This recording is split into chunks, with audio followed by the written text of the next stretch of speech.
Hello friends, welcome back to my channel. I'm so excited that today I am going to be participating in the virtual book tour for The Doors of Midnight by RR Virdi. I got a chance to sit down with him and discuss everything about the second book in the Tales of Tremaine series. From inception to publication, we talked about so much stuff, so sit back and relax and enjoy the interview.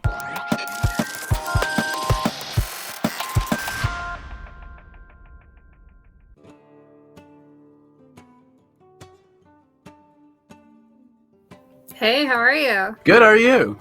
I'm good. It's really great to meet you, though. It's so good to have you here. So I don't know if you're familiar at all with my channel, but here we talk a lot about SFF books that people are not totally familiar with. That's sort of what they come to me for, is to find new book recommendations. I know that the first binding has done extremely well, and I'm sure that most of my audience has heard of it and probably read it, but it's still great to have you here to talk more about it. And of course, The Doors of Midnight coming out August 13th. So can you just give us a quick breakdown of the first binding, Tales of Tremaine? Obviously no spoilers, I'm sure you wouldn't anyway, but yeah, just give me a quick breakdown of the series. Yeah, so it began sort of as a love letter to storytelling, particularly focused along the Silk Road and traditions that evolved along there, with a heavy love to like comparative mythology. Because as I grew older, I realized so many of the Western myths that are really popular and like from the UK to America that we all grew up with have Eastern analogs, some that predate them. And those were just as important as in the creation, the codification, and the reduction that led to like the hero's journey, which we often still think about as a very Western archetype for telling stories. And we don't realize that there are like hundreds of myths and snippets from epics across the world and other cultures that do the same thing. And I kind of wanted to show that through like a meta-analysis and meta-commentary piece of fiction. This isn't a spoiler, but sort of. But like in the first binding and throughout the series, there's many commentaries about the nature of storytelling. And Ari himself very overtly talks about like many stories being similar, coming from the same places. And in fact, he is looking for this sort of proto-origin story, at least that he alludes to very early on in the first book, within the first few pages. And it's a theory that's posited by other people in his world constantly. And the series uses him sort of as an example of like a proto-archetype of like the proto-hero.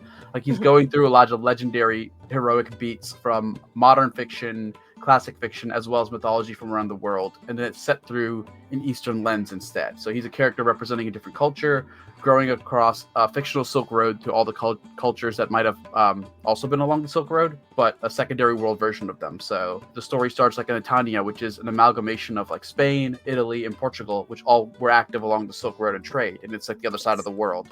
And the past story takes place in a country that's an analog of like ancient India throughout different periods of its time and technology levels.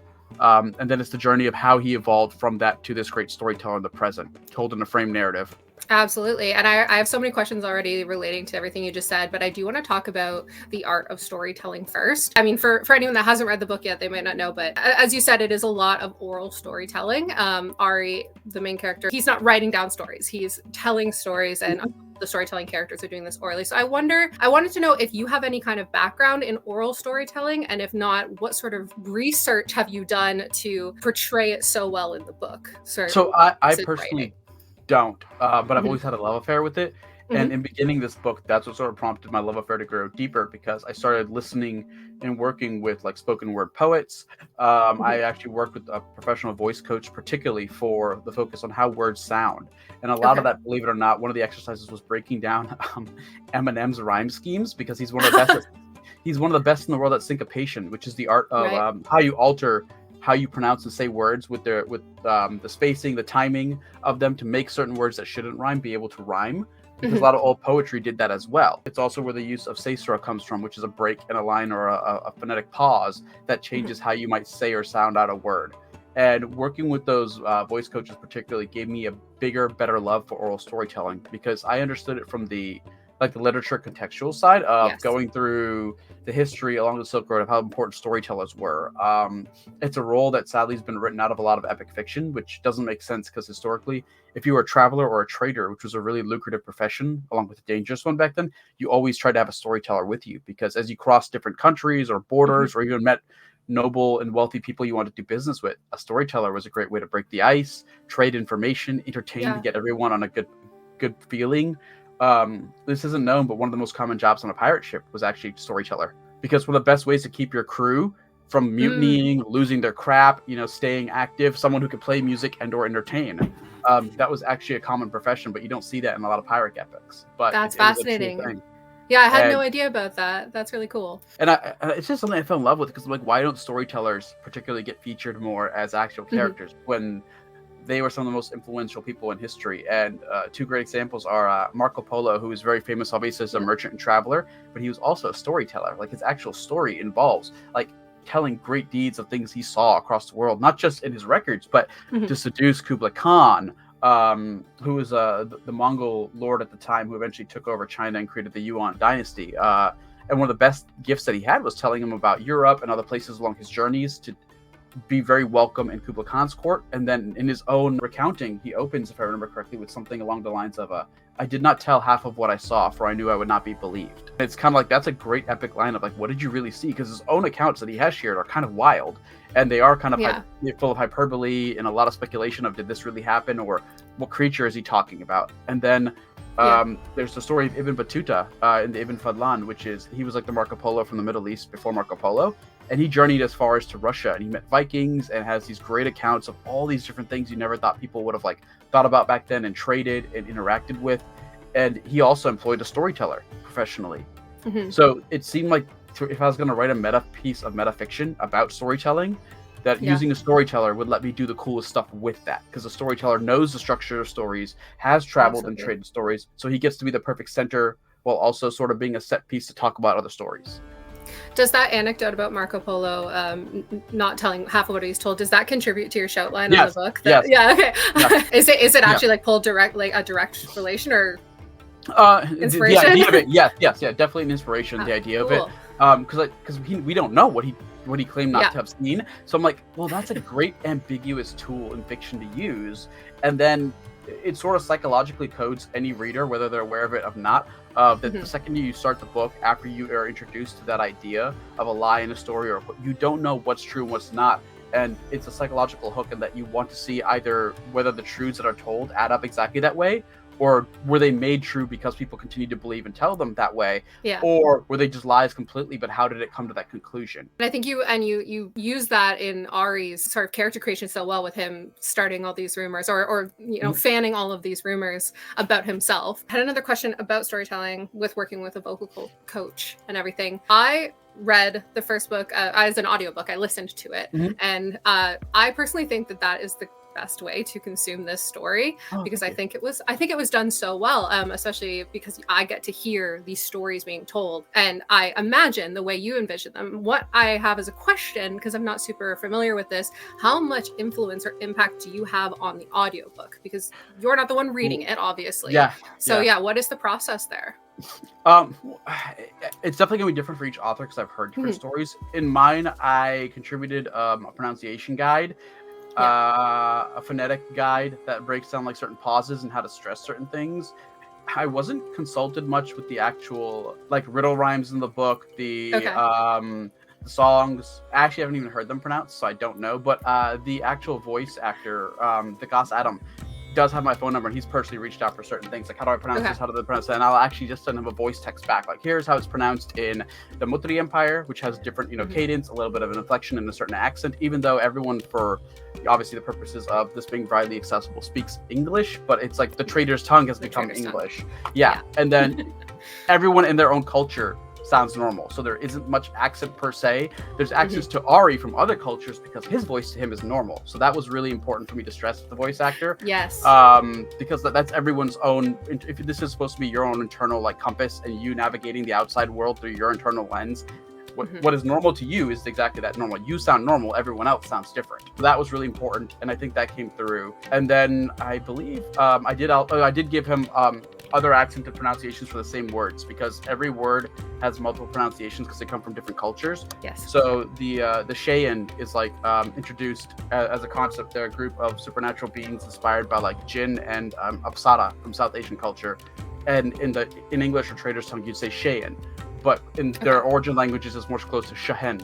So I told them that, and depending who says it when at certain points in the stories, based on their culture, you're going to hear a different pronunciation for the word. And we did try to make like the idea that it's normalized. It's not stressed in a way that it sounds weird. It's just, their cadence doesn't change, just the pronunciation of that word, because for them in that culture, that is the normal way to say it. But it's never going to be explained to the audience. Of So I'm course, hoping yeah. they do get that. Yeah. I definitely noticed different pronunciations of words depending on who is speaking. So it Mhm. absolutely comes through in the audiobook. It's kind of sad that people who are only reading it visually are going to miss out on that, but maybe that is just means they should read it twice.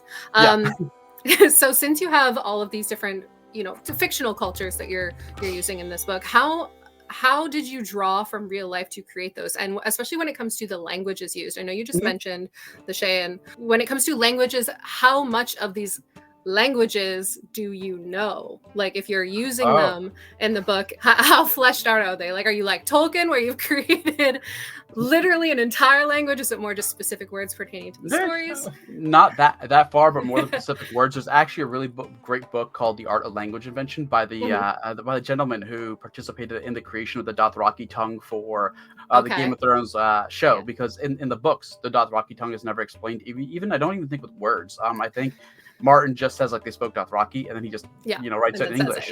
And it's really fascinating. And I did grow up speaking Hindi, Punjabi, and Urdu. Growing up with that family with a little bit of Arabic mentioned in.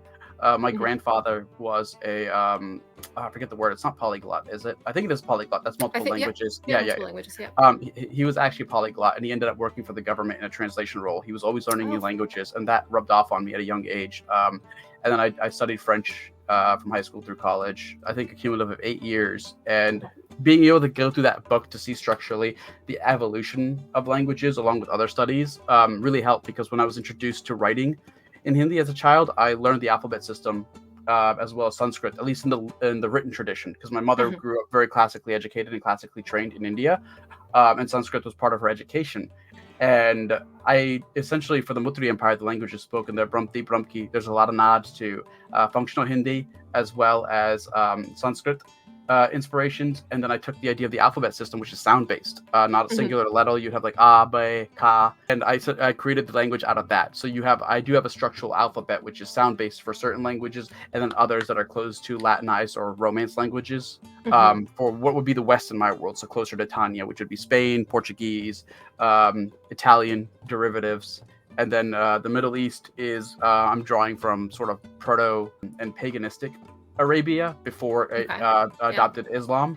So from the mythology sources as well as some of the language cues are coming from that period of time. Which of those aspects was your favorite to research? I know you've done a lot of nonfiction research, of course, do you have a specific mythology or culture that you enjoyed researching more than others? Believe it or not, no. It's kind of weird because this is a very South Asian at its heart film book, but because of the mythological nature that inspired me to write this, I kind of enjoyed studying like most of the most commonly studied in comparative mythology, which is everything that came out of the Proto-Indo-European. So that's obviously the Pi itself, and then there's Indo-Iranian, there's obviously the Norse, the Greek, the Roman. Some of the Baltic, Slavic cultures have a lot of overlap with South Asian because of the Proto-Indo-European influences, including the language similarities. Yeah. Like one of the most similar languages to Sanskrit, which people don't know, is Lithuanian. And that's because they both came out of the same origin of Proto-Indo-European, but Lithuanian is the most conservative language in that it hasn't changed as much as many others in that time period. So there's a lot of overlapping roots that are very similar to Sanskrit roots. And then when you look at a lot of the comparative mythology of like dragon slaying mythology, for example, that I've talked a lot about, like very similar beats exist across very similar cultures derived out of Proto-Indo-European culture. So when I found those similarities, it became like this circular rabbit hole of like research into these chunks of this culture, and then similar chunks into this culture to start to create that like unifying, I don't want to say theory, but just the comparisons that are there for you to build on and comment on in the first binding. Sort of related to the discussion of languages and stuff and word use. This is a kind of random question, but it's one that's just in my head. When it comes to etymology and words, in just your regular prose, your regular writing, do you have any like favorite words or words that you know that you really want to use in the book that you that you like are finding places to use? I know that's a very random question. No. It's a good one, and there's different motivations depending on the actual text. Right now, if I'm writing like a more lyrical work, I love like ameliorate, susurrus, which is like the gentle sound of like rain during like storm, or you could even do like a babbling brook. It's technically also susurrus, like that soft coursing river water sound. And I really like making words, especially ones that my editors don't catch as not being words. So in book 1, there's the use of enrosend, which isn't actually It's a not word a at all. word. It's not a word. Oh my And gosh. but I took a lot of cues from Shakespeare because like Yeah. he invented words all the time to suit the course. context of like a scene or paragraph. And I was like, well, how if I use enough of the right imagery and colors already leading up to the use of that word, it should blend in seamlessly. So like in a future book, I'm putting this out there now. I want to use the word amberdine, which is not a word, but it's derived from the color of amber. And I have an entire like line of beautiful prose that I just wrote one day that I know I'm going to use likely in book 3, just so I can justify the use of amberdine rather than just saying amber. That's amazing. Because it will also just sound better in that line. Yeah. Because there is like a meter to actually spoken word and hearing certain beats in a certain length, which is something I get in trouble with my editors. Like, can you just cut this for word count? I'm like, no, because that particular line, like, I mean, it does matter if it sounds beautiful in a story about Ori storytelling, and that was part of the promise I made to myself. And the ideal reader who I dreamed would love this book is that it should be a pleasure to sit and just listen to it. Like in theory, even if nothing happens that like follows a traditional Western structure of like you hit Act 3, here's the big climax, the Dark Night of the Soul, whatever you want to use for your structural beats.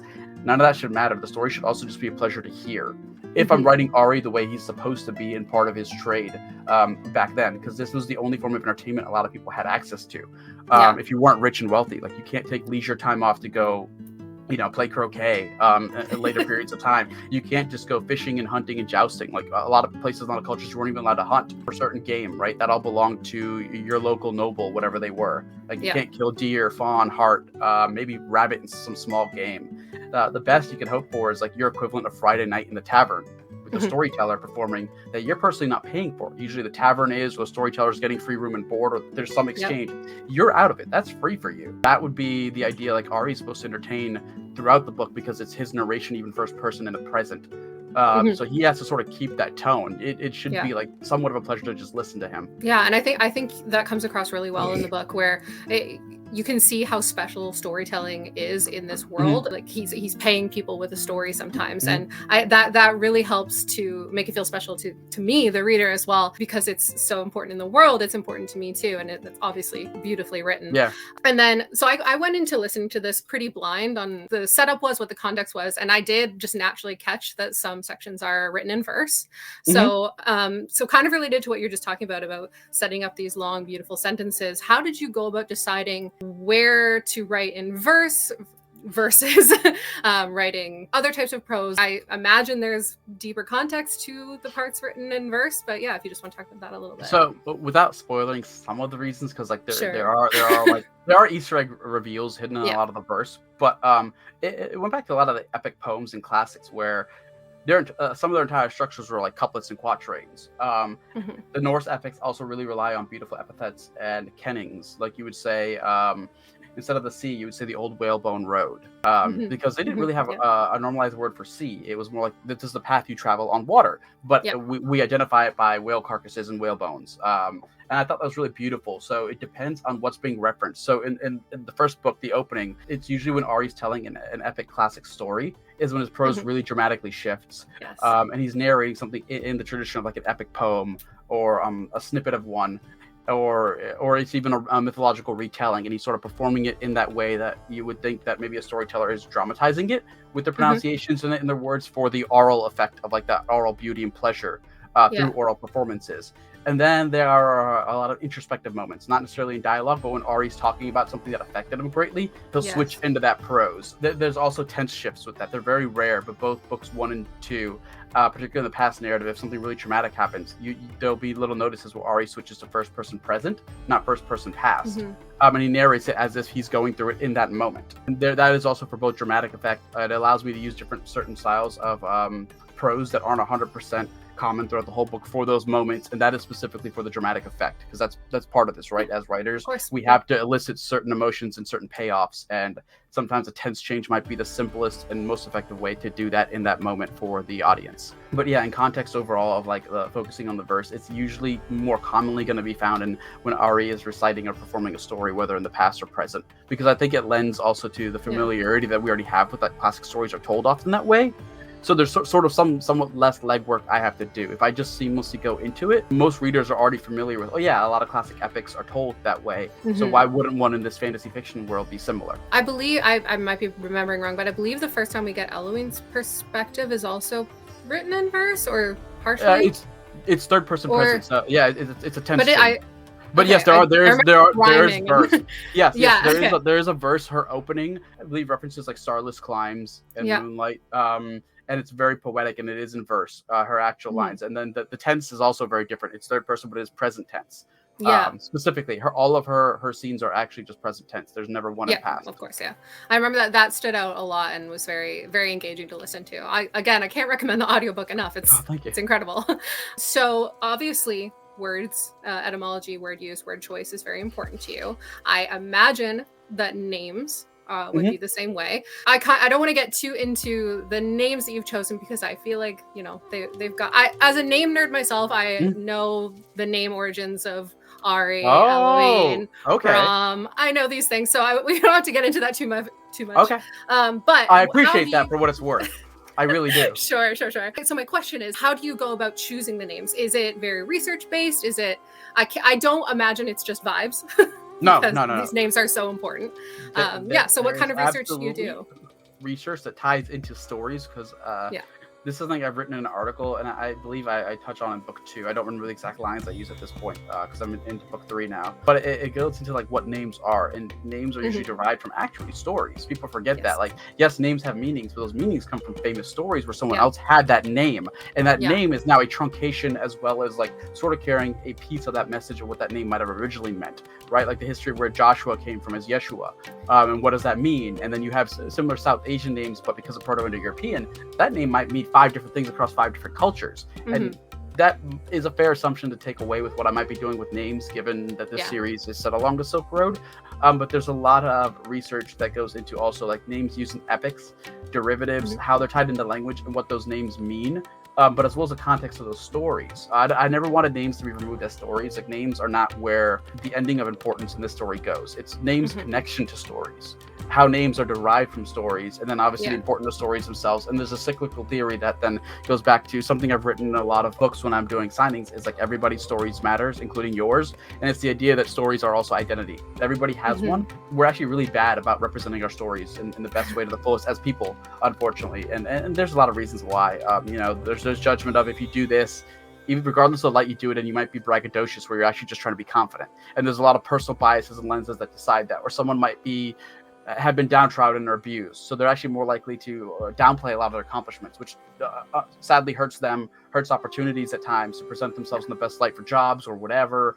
And other people might try gassing them up. And we're not removed from anything in our lives. Like, every single one of us is a culmination of everything that happened to us, but as well as all the people that happened to us, for good or bad, right? There's that really famous, it's like a Tumblr post about like how you are the sum of like a playlist that you have that maybe like one ex-girlfriend like really introduced you to, but like it broke your heart, but you still remember that song. I wanted names and stories to have that same effect in here and be presented in that light, that a name is no greater than a story, but it's just as important as the story that the name comes from, or the name is just as important as the story that it comes from, as well as the characters inside. And they can define you, but they also represent the promise of people who named you after that. Like, there's a reason sometimes your parents named you for that, whether it's good or bad. And there's also larger context. I can use my own. So like I'm Ronnie, and then I have an Indian name that starts with R as well. So hence RR Virdi. And that name actually has an interesting story, because the meaning of it means like always victorious in battle, like great warrior, infinitely perseverant. But the reason my mom chose it is because a few years before me, I don't remember how much older this actor is than me, but enough so that my mom was aware of his name. The actor that she had a crush on, this actor's father, when that son was born, he named him that name, and she went like, "Oh, I really like that name," because she had a crush on the actor. So she chose that name for me. It's like so her hopes and promises weren't really that big on it. She just liked the sound of the name, but it prompted the research of like, where does this come from? And then okay, you see the characteristics in it, and how other names were also born out of that characteristics, and then the etymological connections of that, and then the stories derived from that that focus on certain beats or patterns or even anima motifs. So another example is like, my family is technically Punjabi Sikh. That's the background. Most Sikh men, if their parents are really observant traditional, add an extra surname which is Singh into Sikh names, which comes from Sin, S-I-N-H, or it's S-I-H-N, and that's lion. The idea that Punjabi Sikhs are the sons of lions, and it's a thing of bravery. It's the idea of that the lion symbolically has really been important in India so much just as like the tiger. So that's a really common thing. And then Punjabi women often have Kaur put in their name, Kaur, which is K-A-U-R, which is princess. Now it's like part of the cultural tradition, but there was a reason for that. And there's a lot of that goes into the first binding with every single person's name, what they're derived from, what they might be connected to, whether it's actually mythologically inspired or I took the idea and then there's an in-world inspiration for that. And I would like to try to be able to touch onto that. That was something unfortunate that was cut from book 2. Not the idea, but there was actually a story with this really cool character that I introduced. And there's a moment of privacy between her and Ari before like this big climactic moment. Yeah. That does kind of slow the book down, but I thought it was beautiful because it gets into this. And it was specifically a conversation of her name, the purpose that her family wanted assigned for her birth, her actual duties that she took up, which are different, and then her own hopes and aspirations between that. And then the history of an instrument, what its name means, because you realize that she's actually secretly always wanted to be a musician, but she can't be. And when book 2 comes out, people will figure out who this character is. Because her job is 100% opposite than being a musician. The idea with that got into the idea of how names evolve with this beautiful story of this traveling troupe that met like these Middle Eastern band of warriors and how they received shelter and the gifts that they gave, which were certain ideas of music, certain ideas of voice, and the value of that, and then to be represented by this instrument, which they helped shape to be better suited to traveling people, in this case, the Middle Eastern band of like nomadic warriors. And it sort of encapsulated all of that idea, the idea of stories, what music is, names, songs, and then represented in one person's identity and her story of that, as well as the representation in an instrument that she's kept secret that most people don't know she even has. Oh, wow. It's so unfortunate. I'm probably going to redo that. Yeah, okay. I'm just gonna like some way find a way to like republish it as a short story or something. I was gonna have ask a personal attachment to that scene. Good, yeah. Would you consider just putting out some like a collection of short stories set in the world? Yes, actually, I am working on that now. I actually just got. Oh, fantastic! I have to figure out how to legally do it because my non-compete is very frustrating. So I can give it away for free, which is what I'm thinking of doing. I've got the cover. It'll be ebook only because I don't know if I can sell it myself in print, which is a different frustration. But in it, what's already written and I have to edit, and my alpha readers have read it, is a novel. No, it's a novella actually. It's like 40K. It's Ari's time where his past story in book 1 ends. Without spoiling it, and right before book 2 begins. So there's like a winter break recess period, and it follows his adventures during that time before book 2 starts. And then there's a mirror of that, which is already published and exists, and I'm just republishing it in here for free. It's a short story POV of a character that Ari interacts with later, which is his cat, Shola. And you actually get his cat's POV for a few days during that same winter break. So their opposition, like Ari's going out doing stuff, his cat is doing stuff. And then there's a third one that I'm trying to write right now, which is Krisham, who is a student who is incarcerated and very odd, and people don't understand why. You're going to get a story from his point of view and what he is actually up to every day of his life in his incarceration. And you learn maybe how crazy is he really, or is he really not crazy at all? Or is there something like a balance that's both beautiful and terrible at the same time? Because he's sort of become a prisoner of his own abilities. But he's the only person in his situation who has like a leeway of freedom. He's the only one who's incarcerated to the crow's nest, but he's not locked in a room. And there's a very important reason why.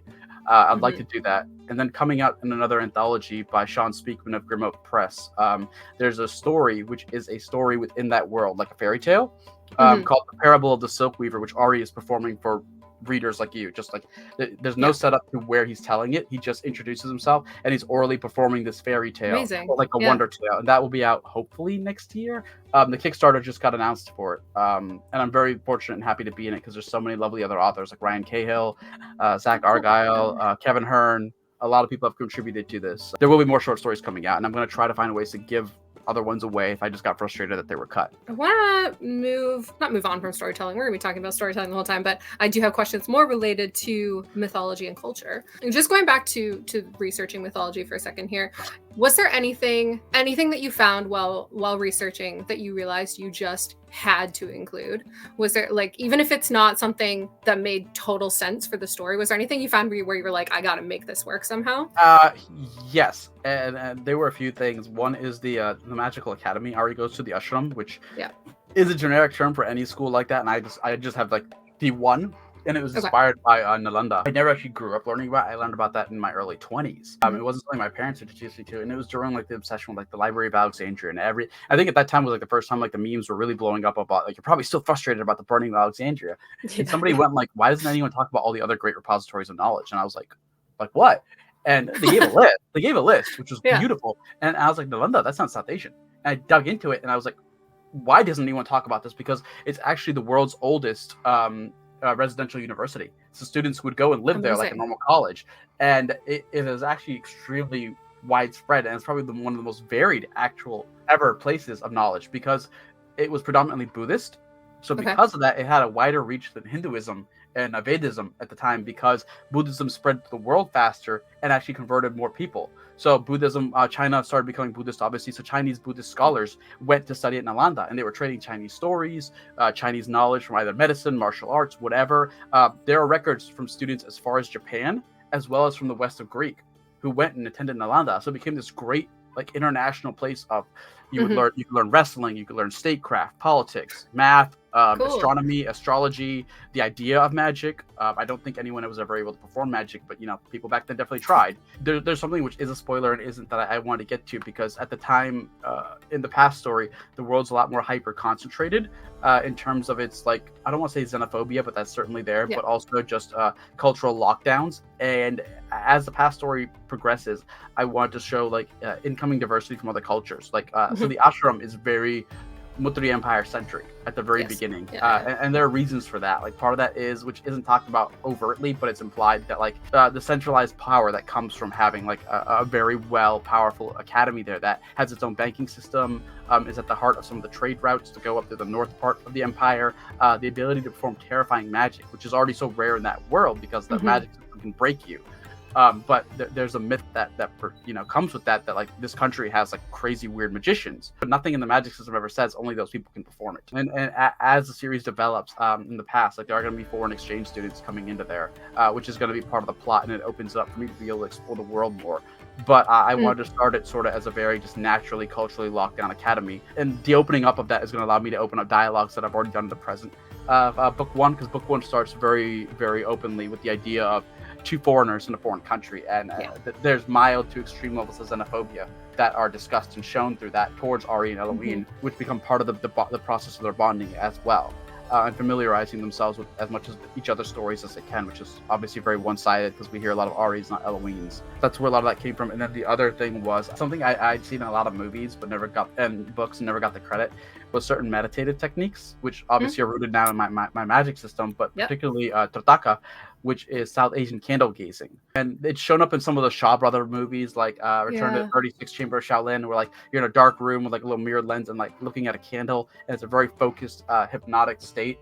Wheel of Time has like was the flame in the void that you imagine like right here, like in dark room, just a burning flame at the center of you, and you pour everything into it. And then obviously There's No War in Ba Sing Se in Avatar, which already takes a lot from South Asian culture. Like they use it more as like a brainwashing tool, but the idea was sort of similar in that candle gazing was a meditative focused tool, and you could repeat affirmations or mantras during it. And I was like, how do I include this in a really cool educational way, but also lets me talk about the practice in the series? So I made it Ari's meditative foci, sort of to how he could learn to develop his mind to focus, to enact the beginnings of the magic systems, which are like the folds. Because when he learns that he isn't able to do anything, he could just get into the mental headspace, which is really important. It's ahead of most students because of that, like how to primer himself. And as the series goes on, we're going to I actually do plan to discuss more of like the origins within that world of the meditative practice. Clearly in book 3, Ari's going to get like a philosophy lesson on where that comes from, because he takes it sort of for granted at this point of time. It's just the exercise he was introduced to. Obviously there's a lot of fire-based magic, or fire-centric magic. Did that stem from the candle gazing practice, or was that a coincidence that you sort of... No, that was tied in for more the fire etymology, because there's a lot of scenes where Ari's also contemplating fire. But the idea of fire-centric is that there are two elements historically that have been intrinsically tied to humanity's mythology, and those are fire and lightning. Even though we need air and water to survive, a lot of our epics are due to like the theft of fire, the use of fire to advance mythology, humanity. The creation stories usually deal with like births of fire, proto-fire deities like Purana or Puresh, the cosmic egg, or like a birthing flame. And obviously, video games take this too. You have the Dark Souls franchise, which is very big on fire. Thematically, fire has been very tied to humanity and us sort of taking.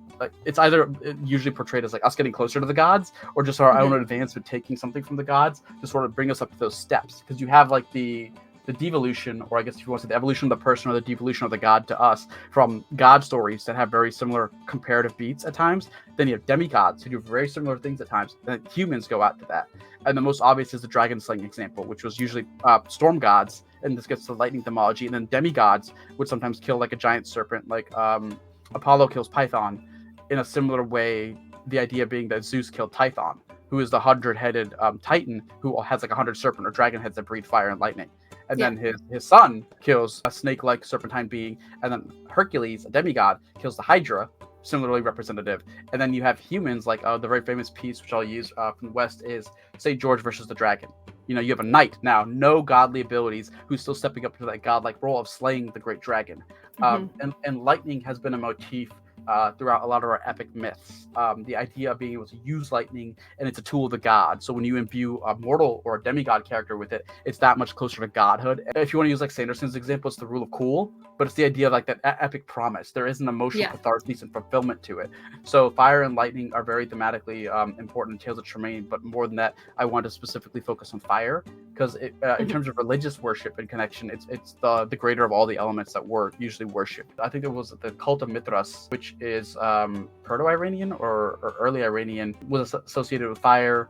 Zoroastrianism has a lot of fire connotations and connections. Vedism had a lot of fire. Proto-Indo-European rituals had to do a lot with fire. Obviously, then there's cremation rituals as well. Like fire has intrinsically just been connected to humanity. There's the mythological aspect of I get to reference all these and do cool stuff with fire, which as a writer you're supposed to be doing fun, cool stuff. Of course, yeah. But then there's also the psychological stuff, which as a writer you have to take into account. Like using fire is gonna just help me and my book and my story resonate. Like we are intrinsically connected to it. There is like thousands and thousands of years of evolution. Association with fire. Using it thematically is just I figured like a smart construct as well. We can't deny as writers like we're manipulators, and there's a lot of tools, conscious and subconscious, that we can like crunch on to develop a story that resonates better for the sake of entertainment, because that's the point. Just before this, you touched briefly on addressing xenophobia in your book and everything. I wanted to ask about tackling maybe some more controversial things like the caste system, and I believe in I believe in book 2, arranged marriage. How did you go about deciding what you were gonna maybe criticize, and have you received any backlash? I haven't received much, and I think part of it is because like there's the whole thing like I'm an American Indian to a lot of people, so I'm like, oh, I'm not Desi, and then I'm also not addressing the actual one-to-one caste system in India. I'm not using the exact same caste. So because it's contextualized it's contextualized in a fictional world, even though it's very clear I'm analoging some like actual caste system stuff. I haven't received a lot of backlash, and I thought it was the best way to be able to present the same idea still to the West, because we also suffer from a lot of different stuff too. Here it's social class stratification and wealth. Historically documented, like the biggest, saddest thing that hurts most people in the West is actually like income inequality more than anything, which leads to a lot of other social injustices out of that frustration, which is horrible. And I kind of wanted to, in a fantasy, be able to address all of it, because sometimes like in a society, if you have a caste system, caste is also going to affect your social inequality and your wealth. And in the case of what's derived from India, your caste obviously dictated what kind of jobs you were even allowed to do, which is referenced by Ari and his family, who are sullied, that they're not allowed to employ themselves in a lot more reliable and structured trades. So what they turn to is storytelling and singing. And unfortunately, there was a period even in India where, like particularly I'll choose acting, like very, very early Bollywood actors, like if you thought silver before Golden Age, were actually seen as prostitutes or whores. Like it was a very negative job to act, unfortunately. Even though at one point artisanship tradition in India was very well revered. Like there were actual schools and academies for different arts, and I think this is changing now with certain media. I haven't seen the show Hiramendi, but I think it touches on this on Netflix. The idea of courtesanship in India was like a really highly regarded trade, and courtesans were schooled. There were entire schools for music, history, plays, theocracy, philosophy. Like a courtesan had to entertain on so many different levels, and it was such a high-paying, revered job. Like courtesans actually funded public education for other people. They were a huge economic factor. Yeah, they were entire big staples. And when the British came, they actually started turning courtesans into prostitutes, and it's where the red light district actually comes from, because they wanted certain prostitutes close by who they felt were safe and clean, even though at the time that they were the cause of the venereal diseases, that they created a sort of unfortunate shanty near where a lot of the troops are located, and the way to identify it, because there weren't many maps, were they had red lights hanging outside, and that became the red light district. And it's unfortunately the devolution of courtesans and the prostitutes, and then the negative connotations that came with that. But I wanted to address as much as I could in the series in different ways, not just the caste system by itself, but then the effects of it through social constructs, like the fact that Ari could be kicked out of places simply for revealing his caste, because not even that there's anything wrong with the caste, it's how other people perceive it, which he's mentioned that just because he was there, people thought he was unclean because he was sullied, that they might leave an establishment, and because of that, the bar owner might kick him out. That there's certain takes that he's associated with thieves, and this ties into the history of the Roma or the Ramanai people, as well as other groups, the Doma or the Domari, who come from South Asia originally. Like the term that begins with the letter G, which is a slur for the Roma people, is a truncation of the word Egyptians. That's where it actually comes from. Look at it, and that's because when they saw these people coming out of India and sort of filtering through Europe and other places, they thought they were Egyptians simply based on their looks. But a lot of the Roma traditions, including the history of the language, actually have South Asian roots. And they took a lot of Vedic practices with them, like fortune telling, things of that nature that come out of South Asian culture, and eventually adapted and took on other practices throughout Europe and became their own complete culture, come out of that. And there's addressings that with right now I've sort of touched on the Ruma, and as well as Eloine's people. And then I have the traveling people or tinkers who I actually use this is the Hindi name for them, Gadia Loar, which means like wagon iron or wheeled iron, being quite literal, because what they were a caste of people who lived in oxen-driven wagon carts, which were also their homes. They were hunt structures that you lived in, and these were the actual original tinkers that show up in a lot of European fantasy later, who lived by the idea of tinkering with metal. That was quite literally their caste. They were iron menders, they were knife grinders, pot menders. They still exist to this day. Some still use cattle carts, but they've evolved. Some of them might have like a tiny little key truck or something, because it's the 21st century. But unfortunately, due to their caste, they were kind of confined to being traveling menders, and at times they got associated with bad craft or theft. If someone was unhappy, that likely probably wasn't true. It's probably just bad bargaining. Every era has its Karens.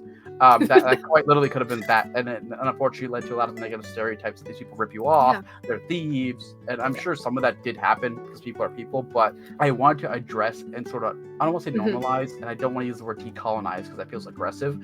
Like show the similarities between what a lot of people think are only Western storytelling tropes, and dial them back to like where they might have come out of the real world, or cultural interpretations from other languages and cultures that also had these and haven't had the ability to be shown. POCs are still breaking into fiction. South Asians are just starting to get noticed, but like South Asians have been publishing for a while in America, but like they never really clicked or took off. And now it seems like there's a small like movement happening for that. Up until the period, it's like we haven't been able to show a lot of the similarities and things, the cultures, the similar names and stories and epic beats. A lot of that's been driving what I've been trying to do here with the caste system as well, because it existed in Europe too, right? It's just that's what nobility was. Instead of being born like a Brahmin or like a priestly class, you were just born wealthy and noble, and you had land titleage, and other people were just not allowed to own land. So I have a possibly ignorant question about the caste system, but I think it does relate to Ari's story. We see Ari transitioning from his childhood into attending ashram and everything. He never lies about his background. He's perpetuating these rumors and everything, but he's never straight up saying he's a different caste, for example. Right. So right. Why? Why can't you lie about your caste even in the real world? I wish I understood the people aspect of it. Maybe it's a point of pride, or like it's just been beaten into people. It's a note I have noticed in my life. My father particularly talks about our caste a lot, and I growing up in America, I think it's utterly ridiculous. But like the caste we come from, historically is called Ramgarhia, which is a Sikh caste, and obviously the caste system is inspired by the Hindu castes. I still never understood the adherence to it, because Sikhism is supposed to be about no castes. Sikhism is one of the few monotheistic religions that came out of India. So the actual, if you do the part, or like what the prayer for Sikhism would be, and I need to be careful here because I'm actually agnostic. I don't adhere to Sikh traditions. I grew up and I was raised in them and I know them, but like Jab Ekam God would be like the opening. That's like God is one. Like there isn't a definitive shaped God. Like you don't have artistry of God. Like the idea that God is just one, God's omnipresent. So in some ways it's similar to Christianity, but there is no like Jesus figure, there's no messianic figure, there's no one depicted. There's obviously a lot of inspiration and derivative from Hindu mythology though, but Sikhism is very like oneness. So for me it's always been odd that there's a caste system, because the actual tenets sort of go against that. We'll talk about that. So the adherence on the people level, whether they're Hindu or whatever, I don't understand why it still matters. And maybe it's a good thing or bad thing. Like, I could be ignorant myself and like why there. It doesn't matter because like at this point, like it's 2024. Like this historically has been something that has held people back. It's led to strife between people. They're just freaking people. And if you want to get very brass tacks and maybe crass about it, your socioeconomic growth as a country is hurt by this. So if you just want, you're talking about you want better for everybody, you need to start removing limiting things that hold people back, regardless of their talent and their ability to succeed, are being barred by a circumstance of birth, which is stupid. And obviously the West addresses this too in a lot of fiction. Great example, not necessarily cast, but treated sort of as a cast, Tyrion Lannister. Because he was born a dwarf, even though his family, more than anything, doesn't rely on military prowess, they talk about that. Cunning is the most depicted thing that the Lannisters have, whether it's Cersei and she's hurting herself with it, Jaime's manipulations, Tywin, who is like a master of that. Like he wins most of the war without actually his armies, which consistently lose to Robb Stark.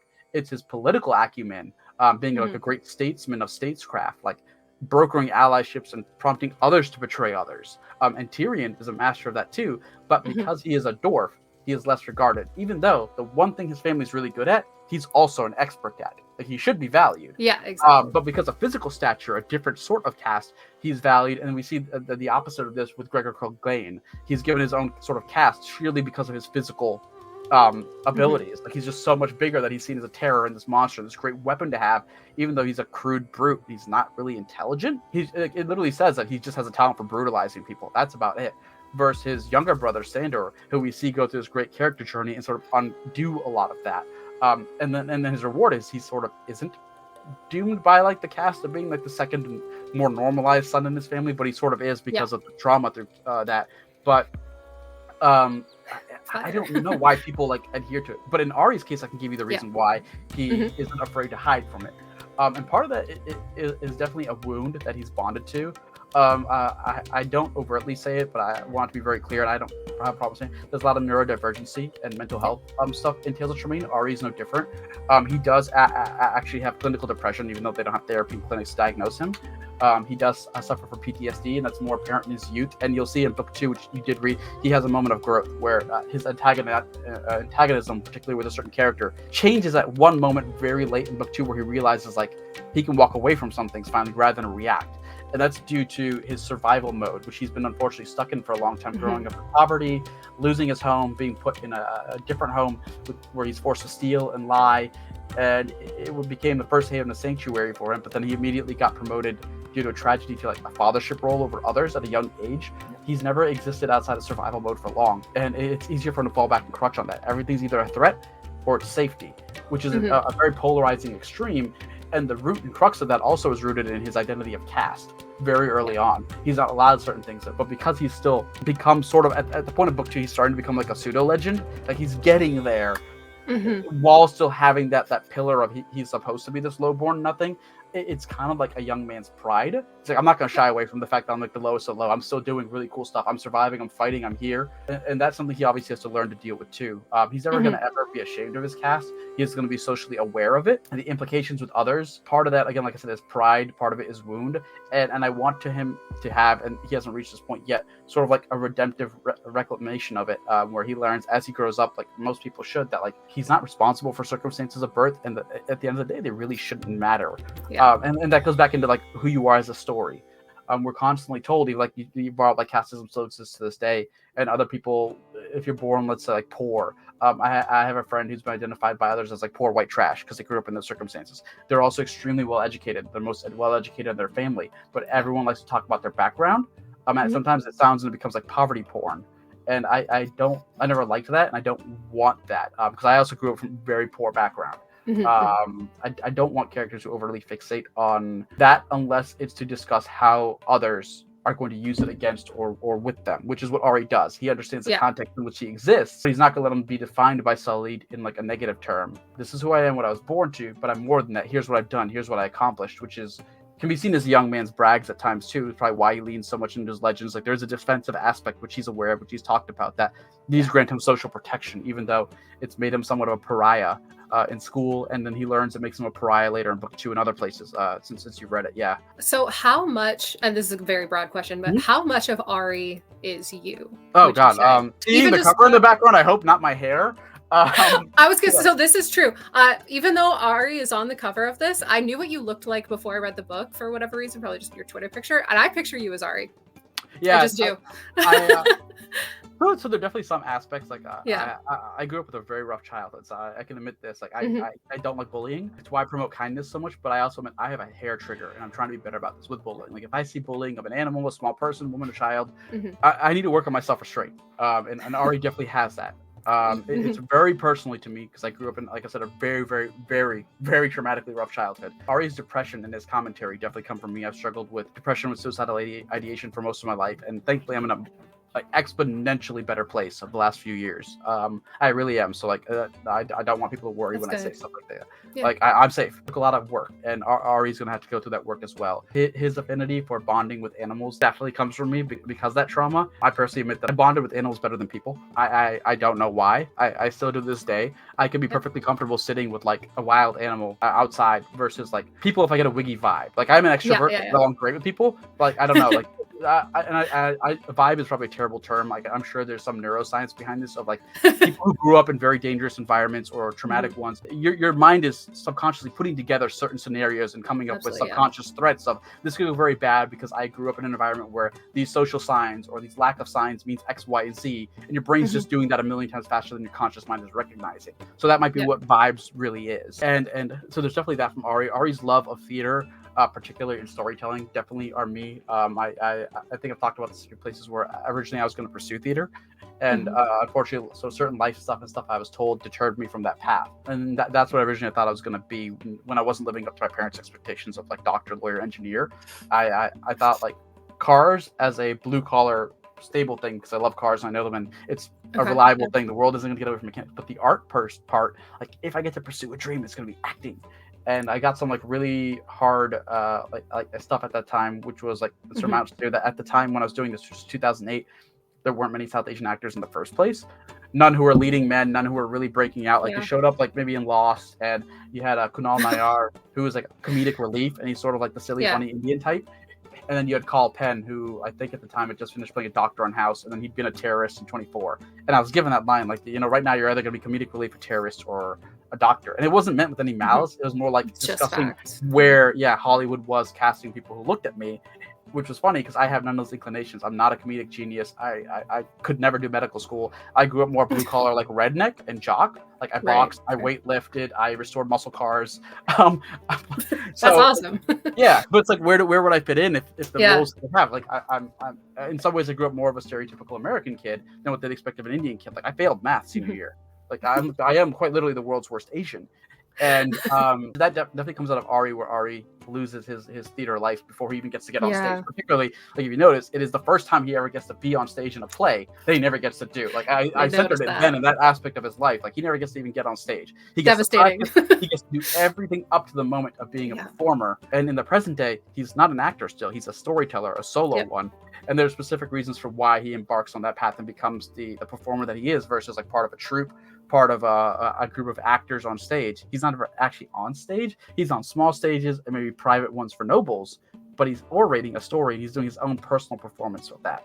He's not shown as an actor. And there are reasons for that throughout the series that you'll see.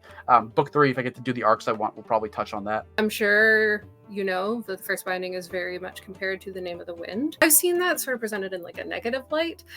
So I kind of want to ask how you feel about that, because I know you're really into like comparative mythologies, and obviously these two books are not mythologies. How do you feel about the comparisons and what you've seen or been told? I haven't enjoyed it, obviously, on like the negative side, and I just tried to tune it out because I actually have his same British editor. And they actually understood like a lot of what I'm doing because we talked about it.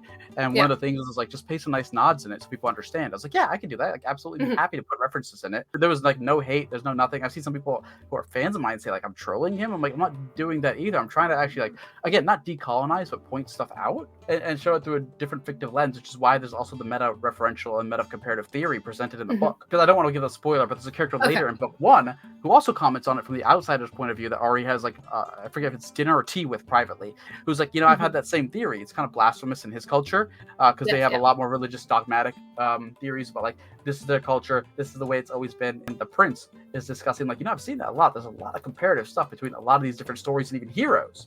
And Ari's like, yeah, and it's kind of funny. He doesn't belabor it because also from like the craft side, he's sort of representing that proto-hero and a lot of the archetype through a lot of the most common beats through Western fiction as well as mythology from the West and the East. And a lot of the series is sort of, again, like, how do I comment on it and discuss it, but also through still entertaining fictive lens. So in book 2, which you got to read, there's a scene that analogs a lot of what people might only realize as Western myths, but it's supposed to detangle the idea of both certain beats, which is the boon of the goddess, meeting the goddess archetype, as well as the temptress. Yes. And in the West, there's like 1,000,001 tales about meeting the temptress. Oh, there's a poem by John Keats, which is inspired by a French poem with the exact same thing. I think it's like La Belle Sainte d'Amarie. And it's about a fairy queen seducing a knight, and then there's a French version that's taken from. But this goes all the way back to, if you want, like Thomas the Rhymer, the stories of Tamlin. There's been 1,000,000 like dude meets hot magical woman who seduces them. Odysseus and Circe, and there's actually a reference to Circe specifically in the section that Ari makes, even though like the Odyssey doesn't exist in there. It's more he addresses the archetype of that.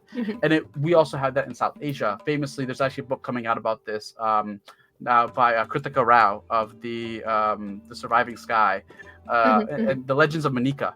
And she was an Apsara temptress charged by Lord Indra, a god, to seduce a mortal sage to stop him from getting ascetic powers and like rivaling the gods. Because the idea is, if you meditate, like humanity has always been a threat in a lot of mythos to the gods once we start getting more power, which is again why the fire theft was punished. Like the gods historically don't want humans getting more advanced, and one of the biggest things of that is the original iteration of the temptress to seduce powerful men. But unfortunately, that archetype itself has been reduced to kind of like male wish fulfillment. Which doesn't happen in book 2, as you saw, because an example I always loved, and I don't know why Tolkien did it, I wish I did, I just thought it was beautiful, is he does in the culmination of all 3 of those that I met, meeting the goddess, the boon of the goddess, as well as the temptress, with Frodo meeting Galadriel. However, that is not a lust-based interaction. It is about the temptation the ring offers, and in this case, he does it to both people. It's Frodo's temptation to give it up and be free of the burden, Galadriel knowing what she could do with the ring, but also that the ring could corrupt her, and they both resist the temptation. In meeting the goddess archetype, there's obviously a sense of wonder, there's wisdom, and usually you get a gift from the goddess, a boon. In this case, the company all gets them. In the deleted scenes and in the book, Gimli gets the 3 locks of hair from Galadriel, and then the further you read in the Tolkien universe, you understand why that's so important and significant to him, and why Legolas smiles in the visual adaptation. Frodo and the hobbits, they all get lembas bread, they all get the cloaks that obviously also hide them, which is another overlaying mythological beat, like the cloak of invisibility or the magical cloak, which is also why I have Ari and the idea of the candle, cloak, and claim. There's a lot of mythological subtext and connections there for those 3 items. And then Frodo also gets the file or the light of a Elendil, which goes back to the magical light source, which is another boon. Obviously, the closest iteration that I use is fire and a candle, which gets commented on in book 2. A lot of what I'm doing is trying to detangle a lot of what I guess it's the overabundance of how much like it was normalized for just Western stories and Western fantasy. And in the 90s, there was a huge thing of exoticism in fantasy, but that came from taking from other cultures and removing a lot of the history of it. Right. How do I go back and detangle, comment, address, and show in a positive way that is still love letter to storytelling and addresses all this and show it through that those other cultures' lenses, which is also really hard because in book 2, Ari goes to a culture that's not his, which is inspired by a different time period from a culture from our world. So I had to also balance that Ari cannot be representative of that culture, which is commented on in part of that, like he's an outsider. And it makes it hopefully very obvious to the audience that he is a traveler. He's interpreting things through his lens and his background only. So it is representative in the experiences he had. It's not wholly representative of a culture, but for what he's learned and been taught from them through that limited context and those interactions. And I can also use that to tackle beats that exist in other cultures that also might be familiar with people in the West. So it's definitely been a challenge, but it's definitely been interesting and fun. And my editors have all been for it because when we turned in the first book, they asked for like a synopsis of the first 3 books, which I gave them, and then they asked what do you want to do with these beats and themes, and we had a back and forth, like, oh, this is what I'd like to talk about. Here's the mythology. Here's this. So they already have all the spoilers for most of the series, including Good, yeah, perfect. I think I gave them all 12 book titles at one point, and they were like, Oh, let's just like sell the first, first book. I mean, for what it's worth, they knew it was going to be longer than 3 books when they bought it, but publishing buys in 3 books right now. But they have every bit of data of why I'm doing what I'm doing, and they're all for it. 3 enormous books. I haven't even, people don't know. Yes, which is another problem right now because of the state of the industry. That's why book 2 was cut. Book 2's original draft was 450,000 words.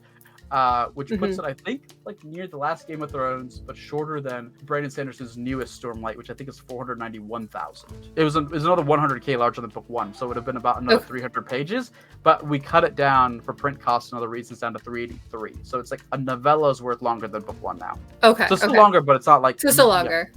But it's not, hopefully terrifying. I'm excited to get a physical copy of it. Oh, yeah, of course. You have published other books before the first binding. This is not your debut, but is this your first traditionally published? Yeah. Okay, so and you've kind of mentioned already, like, writing under contract and all of the things that are a little annoying about it. How has now writing under contract for Tor affected your writing routines and methods and everything? In some ways, it's been good because coming from indie, everyone has their own inclinations. Or I mean, every author does, and like what they want to write for and how often and whatever. And none of them are like invalid. It's all valid. Your life situation, whatever. Being very blue collar, I felt it was best if I got very regimented for me, because it's hard actually, because I'm ADHD, like very ADHD. Same. But I was like, the one thing, if I get a routine on a few things, I can commit to a routine. I can't commit to a whole daily routine. I can commit a few things, and I started muscling it up to like I can do 2,000 words a day. Now I do a lot more because of trad, and I'll get into that. But the longest time, 2,000 a day was really consistent. So if you do that, that's 60,000 words a month. That's at the bare minimum a novel, like a small one. 2 months is 120. That's anything from like the beginnings of an epic fantasy. I think epic is technically 150, but page count and word count stuff changing now. I think it's now 120 because everything's shrinking because of cost. But like you're in the realm of between cutting, you don't have to hit the 120. You can get over 90K. You can write anything from a detective noir thriller, a romance fits in there, contemporary or classical, whatever old. You have urban fantasy, cyberpunk. You have a fantasy if you want to get into epic. There's like nothing within 2 months that you can't do if you can squeeze those words out, in my mentality. So for me, I was like, okay, that is a way to break down the larger task of writing a novel to something I can tackle every day consistently, not be overwhelming. And once I habitualized that, I mean, normal, I was able to do like 1 to 2 books a year. And then obviously these books are kind of like 1 to 2 to maybe 3, even 4, depending on your length. And in writing that, I realized once I'd normalized to 2K, 4K a day at times it was still difficult, but it wasn't impossible. Like I could manage it for a month or 2 without burning out, and then drop down to a comfortable 2K. And I could get these books on a better timeline. Like they forced me in different ways to muscle up, and it allowed me also to experiment and take bolder risks with how I want to structure stories. And that was a mental boon to allow me to write the heavier word counts, because I was allowed to get excited about like, oh yeah, I don't have to worry about self-publishing this. I don't have to worry about the money and editing.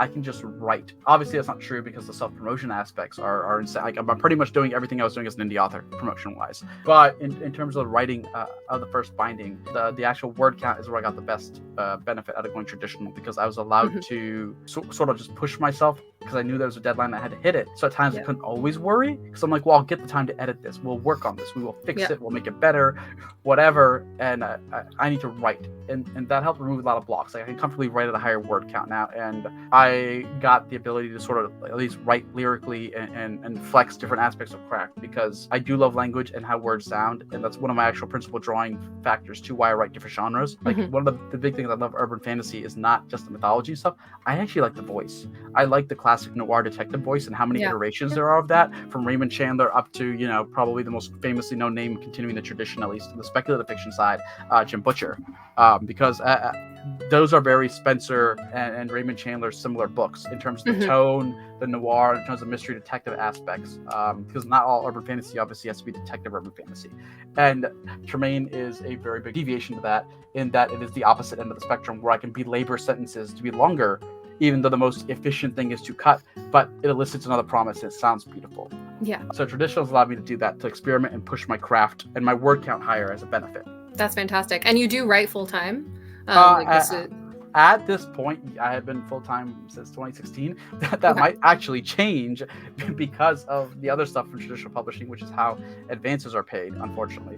So like, I'm trying to get book 3 done on time, but I am literally possibly considering going back to like the workforce. But don't know how to balance that with like almost a 10-year resume gap. Right. I feel like Especially that's 'cause such a it's hard common... to get a job right now. Like I know people with Yeah. fully qualified resumes who aren't getting jobs. I'm like, but why? You are actually qualified. I So feel I like know what that's I'm such a gonna do. common misconception with traditionally published authors. People don't realize that most of them have full-time Yeah. jobs as well. Yeah. Like one of my, I haven't mentioned this yet in this interview, but I work for Indigo, Canada's bookstore. Oh, wonderful! Yeah. So, and one of my coworkers is a trad published author as well, but she's out here working on the floor every day. Funny, I was full-time indie, financially sort of better off indie, but the contract I have also does not allow me to write or sell anything that's SFF until I get like a green light. And I do believe it's novel, but that's it. That's so broad and encompassing. It's been extremely frustrating for somebody who can write 1 to 2 books a year. I would imagine. I literally felt like my hands have been tied. It's why people follow me on Twitter have seen I've been talking about a thriller, because it's a new pen name, which is just Ronnie Virdi. It's outside the realm of SFF. I also don't like not writing. Like it's actually been extremely helpful to my mental health. So since it's a thriller and not SFF, you're allowed to work on that. That's so interesting. Speaking of Twitter, this is going to be another kind of tangent, really random question, but I want to see if you remember this. When the first binding first came out, there was a picture of it that someone DM'd you, like a screenshot of it. I don't know who DM'd it to you, and you were looking for the person who took the picture, and you're like asking about it on Twitter, and then through Instagram, Birch's Books and Beer said that it was my picture. So I'm just trying to know if you remember. Oh, I do remember. Yes, I do remember that. Holy crap! Okay, I think I thanked you. Like I think I did. I took a screenshot and I posted it. Yeah. Somebody shared me the screenshot that they took off Instagram, and they sent it to me. Yeah, that's a beautiful freaking picture. Like, holy crap! Thank and I was like, who took this? And like, I should have probably been more tactful about it. I was just so excited. I just like shot it up to Twitter. Like, all right, internet, do your thing. Like, it worked though, shockingly. Yeah, it worked. Yeah. I just want to see if you remember that, because that is still my most interacted with post ever. Like that picture. People love that photo. I don't even know. I actually do have the photo saved. It's just unfortunately because it's a Google phone. It like started syncing with my Google, which I actually hate. I'm sorry if you do love that. I don't like Google syncing with my phone. I need to turn that off. And it categorized everything from like the way I had it organized in my folder by date.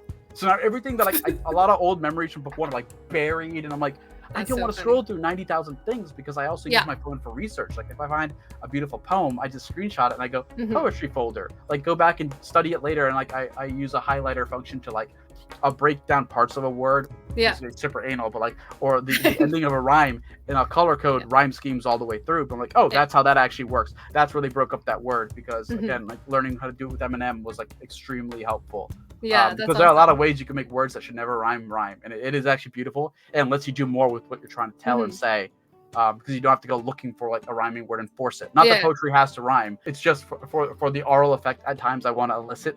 I know there is a comfort and a mass social like familiarity with rhyming poetry, especially through rap and current popular music.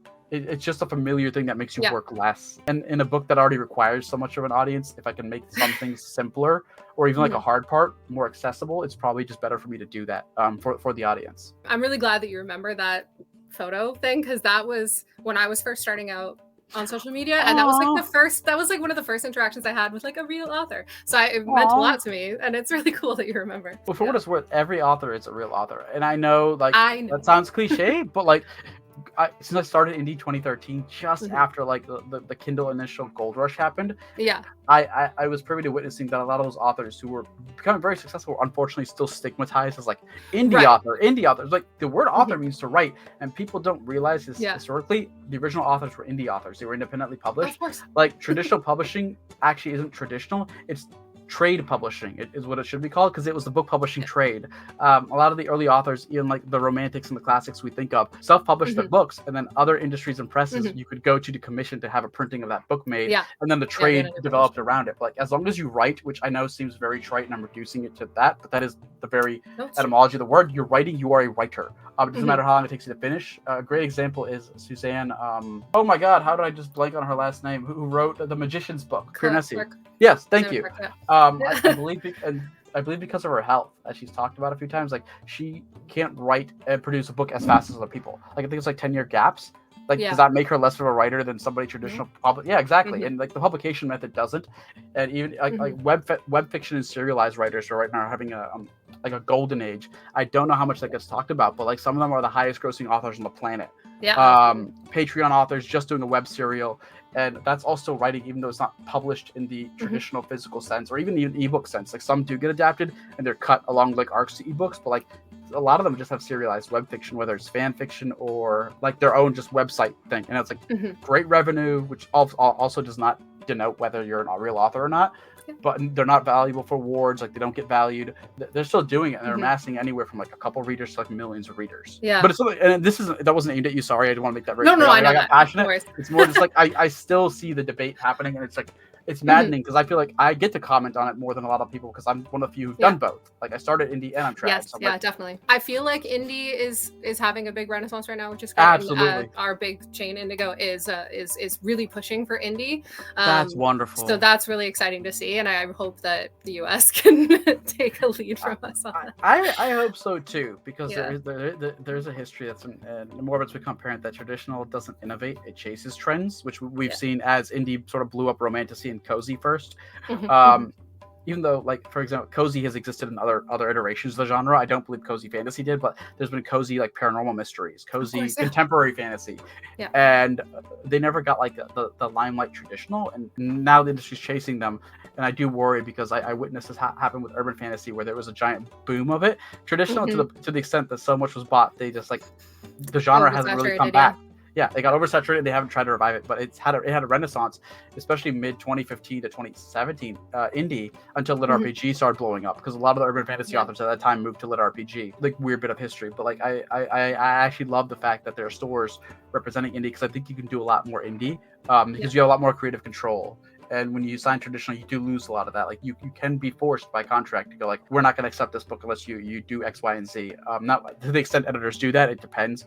I do know of authors traditional who were told to make their books seem more comparative and similar to other bits of fiction because they were popular and they sell. And the authors were frustrated about that, but they signed a contract legally. So it's like, okay, like how do I do it in a way that's satisfying to me, but I also give my editors what they want? Well, I guess you kind of already, I was because you already kind of answered. Well, you answered financially, which you liked better, indie or trad. But you I imagine that you miss writing indie, but it is. Oh God, yes. Yeah, I was gonna say. Especially with how much I like to write. Like I don't want to be locked down. I don't also want to be locked down by like the way you get typecast as an actor. That absolutely happens as authors too. Like I know for a fact, I've been told by different people in the industry, like they really want me to keep being an epic fantasy author, and I'm like, that's great, but like I like to read and write a lot. Like I read romance. People don't read. Like I actually have a South Asian romance story that I want to write, which is a fantasy. I have like literary fiction I want to write that I've drafted already. Thrillers, crime.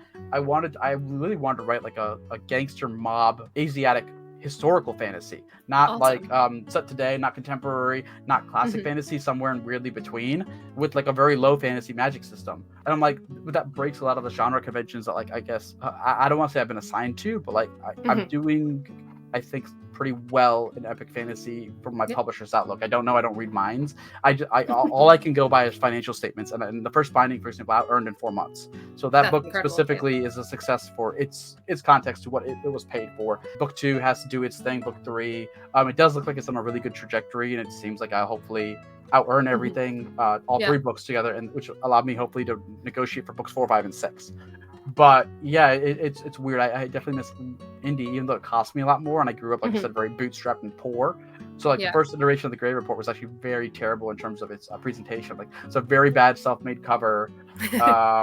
It needed better like grammar, typo editing, because I couldn't afford an editor, and that came about thankfully anyways. The early money it earned, I was able to reinvest. And I had friends and everything, and I got my indie career started. But like it's really hard at times too to indie publish without like a Kickstarter, which now thankfully exists as an option, or like a war chest, but as like a lot of people call it, like having the prior funding. Because I didn't. I started like at my 20s, and I was broke. And traditional is nice in that you get an advance, but the advance isn't always very great. Like in theory, mine actually was. Like I do have to be open and honest about that. Tor, right? So I would imagine. You'd be surprised. I guess I don't know, but yeah. Did you see the Penguin Random House and Simon & Schuster merger trial?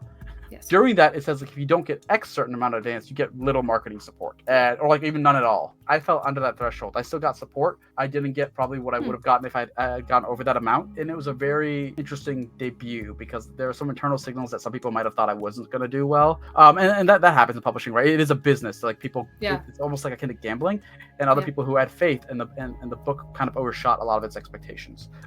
Thankfully. But congratulations. Yeah, that's good. Thank you. The way the advance is structured is you usually get like a signing bonus and like an upfront amount, which can be up to 33%. So if it's a large advance, that can sort of help, but then your agent gets 15%. And then taxes, which can actually make even a big, like, well, let's say a huge 6-figure advance could be actually unlivable in modern America. Yeah, so let's say you have a 3-book contract for 1 book a year. You'll get like a portion of that like on publication. So say you have a hardcover. You can have a portion paid on paperback now, which is more common. So they're splitting up a paid portion for publication. That's not your fault as the author. Whether or not and when they publish the paperback shouldn't be on you, but they pay you on that split. And that could be anywhere from 4 months to 6 months to a year in my case.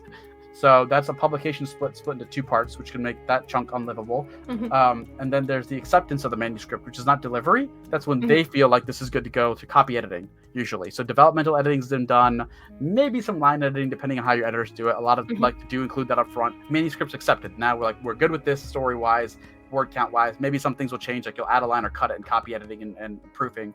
You get a chunk there, and then back to that same cycle of publication of hardcover and paperback, which means you can have up to 4 splits, and that can turn a 6-figure sum into anywhere from $40,000 before taxes, which is unlivable in most places, even though that is unfortunately the average a lot in like the US and Canada. Given inflation and certain other things, it's becoming quickly unlivable. And then it can even go down to as far as like $22,000 if you're on the lower end of the $6,000 thing before, again, taxes, meaning that is legitimately, I think, even below the poverty line where it starts. I think poverty line is 31,000, so you're 10 grand under poverty before taxes. And just obviously your living expenses, like you're not going to be able to live on that. And it's really sad to see, because historically, like I know there's the adage of like don't quit your day job, but that is some kind of gaslighting, because the entire purpose of the advance when it was constructed was specifically so you could write full time to meet your contracted obligations. That is literally the history of the advance. Like there shouldn't be any middle ground of like authors being paid a living wage. The advance existed specifically so you could quit your job for 3 years or whatever you need to do at the time it was implemented, so you can meet your contractual obligation. Whether the books fail or not, you signed a contract. This is your new job. You do this for X period of time. After that, like, yeah, that part sucks. It is on you to figure out your life. Hopefully things work out and you can keep writing. But through that period, you weren't supposed to actually juggle like 2 jobs, 3. And there are people, obviously, unfortunately, this goes back to my whole rant about the class stuff in the world. But like, there are people who aren't writers. They have a job and they have to go do a side hustle now or a full-time job. Like you could be earning 60, 70, but if you've got a family, you might be looking at a side hustle, which is terrifying. Yeah, I definitely can relate to that just in my own home life. So yeah, tangential question, but if you're writing a thriller, you'd have to write under a pen name because for legal reasons, I guess. Do you think would that impact like the success of a book if you were forced to write under a pen name? This is just something that's been in my head. I'm wondering.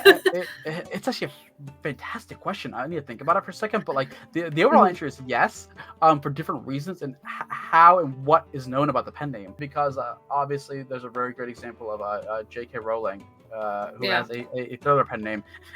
And I think the book did actually perform really well, though. I believe I don't think it performed to like what they expected of a standard of someone with her level of career. And then the second the name was announced who it changed everything. In my case, as someone on submission, it's been very interestingly weird because my submission process has gone weird because everyone in the industry does know it's me. Like it's not a hidden pen name, so they're aware of the success of the first binding. So the discussions I get about reactions to my book are more detailed than someone who's brand new, which is you could argue is actually kind of unfair. Like people feel like they owe me more of an explanation, which is weird. But then there's like the weird benefit of like they can leverage my RR Virdi success as a writer. Whatever quality I have that's decided by fans, readership, and then the industry for its metrics, there is a known aspect of that quality. They know what I can earn or what I have earned to X point, of how people react, of how the books do in bookstores, of what to get out of me as a writer structurally in terms of prose, ability, whether I'm looking at the backlist or and they decide all that judgment. I don't know how they feel, but there is something they can find out about me. They can leverage all that. So like, for example, like the USA bestseller stuff from my SFF career is considered in my thriller career because it's not a hidden pen name. Yeah. Which I thought was very interesting because I actually thought that would be like a no-no, but that's actually happened before. Like, it's not just like I don't want to present this as like, oh, something new for me. I just never considered it, but other authors have made similar transitions. If it's a known pen name, a lot of the known qualities associated with your pen name can go over. Yeah. Indie, I think there's at least one concern I can think of with a known pen name is if you're trying to separate it, you can sort of cross-pollinate fan bases that might not necessarily always cross-pollinate or want to, and then that can muddle reach through the algorithm, buying patterns, and it's a consideration. I just don't have the level of skill with that to comment past that because I haven't actually shifted that level of genre that necessitated a pen name yet indie. So there definitely is and there isn't depending on how you use a pen name. I think it definitely becomes more of a benefit as well as a concern if you're doing it with a pen name where you know who the author is. If you're starting all over, there's a big benefit in that you are again a new debut, and as untried as you might be publicly, nothing is hotter than a debut. Often, unless you're like at the extreme of the biggest already authors who can qualify and quantitate, like necessitating a big advance, the best time to get like a big advance is like as a new author because nobody knows how well you're going to do. You're an untapped, vintage. Like you could be an explosive hit. So if they really like the book and the potential at that time with whatever the zeitgeist is, like it's really hot or it's really unique, and maybe you're with a boutique publisher who really believes in that, you could get a crazy big advance, even if they know who you are behind the scenes legally in contract, because you're a new name being presented. That's. Oh, go ahead, please. I was gonna say my example that I always think about when I think about this question is Anthony Ryan. So he's, I'm sure you're familiar with Anthony Ryan. I know his SFF works, but I didn't know he had a pen name. Well, exactly. So he just this year came out with a sci-fi horror under AJ Ryan. Yeah, it's fantastic. That's really cool. I had no idea. Under AJ Ryan. That's cool. That's a beautiful cover. It's stunning, and it did come out from Orbit, but they just did not, from my perspective as a consumer, as a reader, and even as a bookseller, they just did not promote it as Anthony Ryan in any way. It was just or promote it really at all. It was just like, here's a book from AJ Ryan, whoever that is, and following Anthony Ryan on Instagram, I know who he is, and I knew that this was his book. But I even as a bookseller, having it in the store, I'm constantly recommending it, and people are like, I don't know who that is, and I'm like, well, have you read The Pariah or any of these other books? And they're like, oh yeah. It's confusing to me that Orbit did not use the Anthony Ryan fame or anything like that, and I guess I don't know, I don't have the numbers, I don't know how this actually has done in sales, but just from a bookseller perspective, it's not doing great. That example, it's disheartening that the point of the publishing industry was to leverage and give resources to people who didn't have them but had the other skill and ability to tell the stories that would hopefully resonate and sell to the investment degree of whatever was put in. And what I guess I'm about to say is like not unheard of at all, because if like you said, you also do book promotions, you're a booktuber, so you're probably well versed in both the Whisper Network gossip as well as like just the public perception that we all see. Like there's less and less of an investiture in more and more of authors. It's becoming hyper consolidated in who and what gets the money, and then there are oddballs who break out. And then even there, it's like it's very odd, like who gets it, because there's sometimes the theory that you blew up without investing, you don't need more, even though that has been shown to really help the book blow up even further and sustain. Yeah. And sometimes you go like, oh no, we are going to blow you up, and it's very weird. And I think it's actually led to, unfortunately, the increase of like mental stress and like neuroses and almost self-gaslighting among artists, because I've seen the question often arisen, like, well, if this did well, why aren't I getting the support? And it becomes a very internalistic thing when, unfortunately, like the truth is it's not you. It's a series of systemic things built upon values that are determined by a corporation made up of different people with different roles that is too nebulous for you to be able to do too much about, unfortunately. Which is why I see an increase of indie publishing. Like mostly there's a lot of traditional authors who are experimenting with the waters. They're going there. They are trying things from Kickstarters to just self-publishing, putting books out, trying the hybrid route, seeing what they can balance. And some choose to stay just traditional because whatever it was indie didn't work with them, and that's completely valid. Some go completely indie or have, and some are doing hybrid routes. Yeah, well, I was gonna say I also have a number actually of traditionally published author friends who've talked to me about like the stress and fear around their book is being published on the same day as another huge book from their same publisher. And they're like, my publisher only cares about this other book. Mine's coming out on the same day, though. I know someone who had a very good shot at hitting a bestseller list for their debut, which could have changed their career trajectory. And they launched in what was, I think, I can't quote the exact amount of years. It was years plural, but it was the most competitive launch date for SFF in the last few years, and in the UK specifically. Okay, But yeah. the quality of like the level of names that debuted within that week, and then some on the day of this author, yeah, were staggering. And I'm like, well, you guys know these publishing schedules at least 2 years out on average. Why? Like you already know that book's gonna kill it. Like the top ones, like why not give the other book a different chance? Like just because at the end of the day, if you want to be very corporate and capitalistic about it, every book that does better for your bottom line is doing better for your bottom line. Like why not? Yeah. But the unfortunate statistic is that most books flop and publishing can still profit. I think I just remember this as well. I think the worst luck, like 2 books releasing on the same day, story that I'm aware of is I'm already dreading this. And I don't think it's anyone's fault necessarily, because I don't think anyone saw this coming. But so Laura Lamb's Dragonfall. Do you know that book? Yes. Oh, Laura. Okay, I think I saw it. Or LR Lamb. No, okay. Yes. Yeah. That's just the type. Yeah. Right. Pen name. Okay. She's got 2. Sorry. Yeah. Yeah. So hello. Sorry. So Dragonfall, which was published by Daw, came out the same day as Fourth Wing. So it was 2 brand new dragon books released on the same day, and we all know how that went. And please tell me it's found more traction, because I have still seen it being tweeted about, and it's a gorgeous cover. I think I recently did see a special edition somebody picked up to do for it, and I hope so, because LR Laura just seemed like a lovely person on Twitter, because I have seen some of their stuff come across my feed. Yeah, I've met her in real life. She's okay.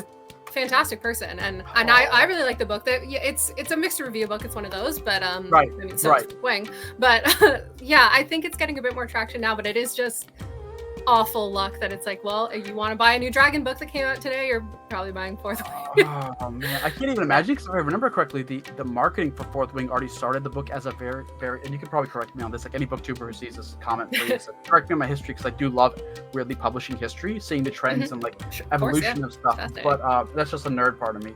I remember, like, didn't it start getting very popular, like, in pre-order? Nobody knew what it was. Like, I remember there was a speculation, because it blew up everything. Like, people thought it was like a Taylor Swift or like a celebrity book or something, because it was just like announced on pre-order with like not much details and a certain specific date, and it was just like, already blowing up pre-order. And I was like, how is everyone blowing up a book that doesn't have a title?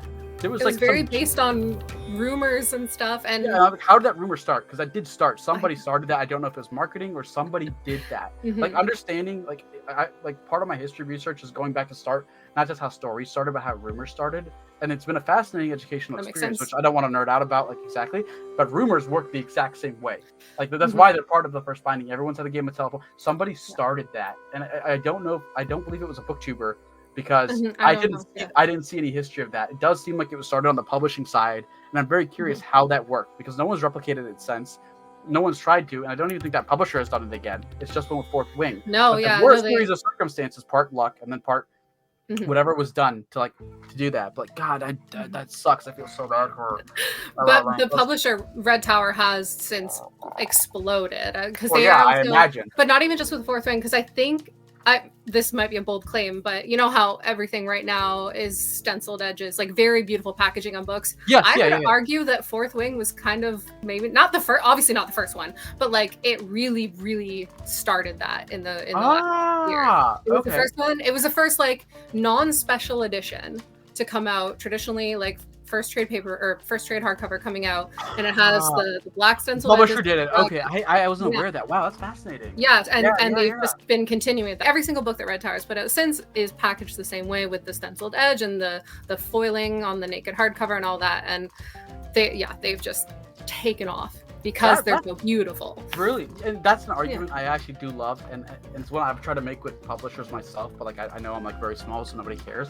But when the first binding was first debuting, I offered to pay for interior art myself with the same artist for black and white, because I genuinely believe, like, if I'm writing a story that's based on, and I don't want this to sound very like crass or self-indulgent, it's not the point, but if there is a principal promise of beauty in the aural pleasure sense, I want to convey as much of that also in every format of a book, because I wrote this with the idea that people love beautiful stories, they love beautiful sounds, and I know those readers exist, and they also love just beautiful books, which has been proven time and time again by, like, obviously Sanderson's been leading a huge Kickstart, a charge about that with Kickstarter.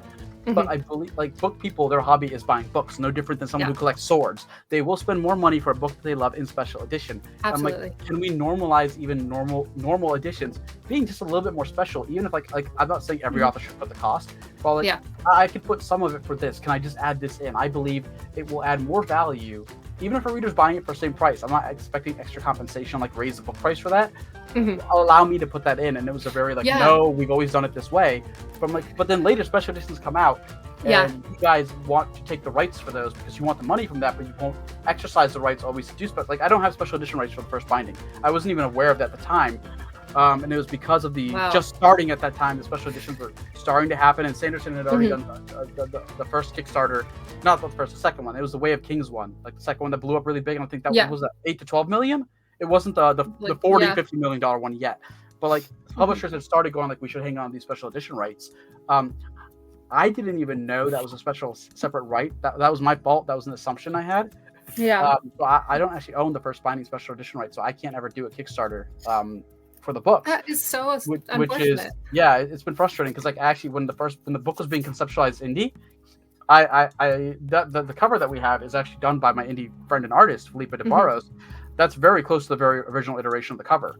I was going to do that, and then I had a special edition in my mind one day, like maybe a 10th anniversary. I'm like, just for me, I want to do a very special one when hopefully I can afford more things for readers, because I'm that kind of reader. I appreciate added value. I just wanted to be able to do it back for readers. And I think that's so interesting because, like, obviously you said you were pitching this when first binding was just coming, so like 2021, 2022, and 2021. So it was like after the cover was done.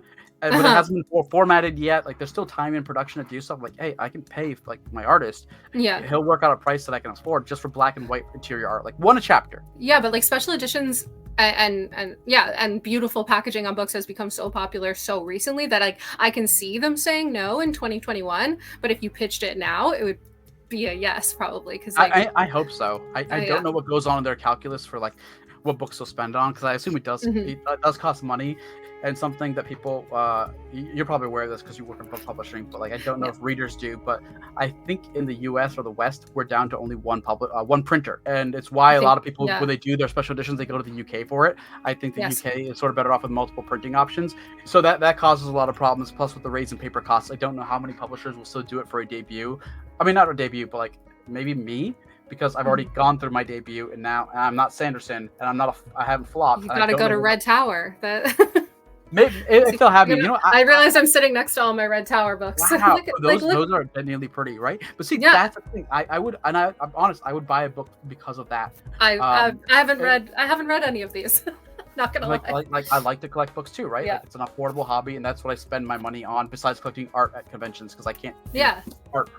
I have bought pretty versions of books, some that I don't even like, just because I'm like, no, that's beautiful, and maybe I have a friend someday who could borrow it, and they'll appreciate that version because they like the story. I've gifted I don't know if it was Barnes & Noble, the publisher, but like one of their special editions of Dune, which is the holofoil one with the gold. I think I've got it up behind the banner over there, but it's the big hardcover with the gold background with Paul with the foil blue eyes, but he's like shadowed. I have that one as well.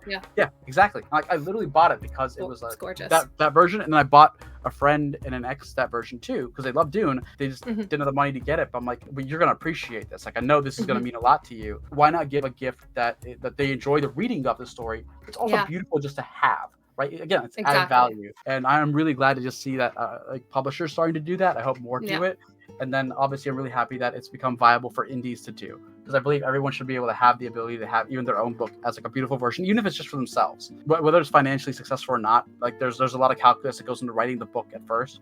There's that love, like you deserve to have a beautiful version of the book if that's what you want.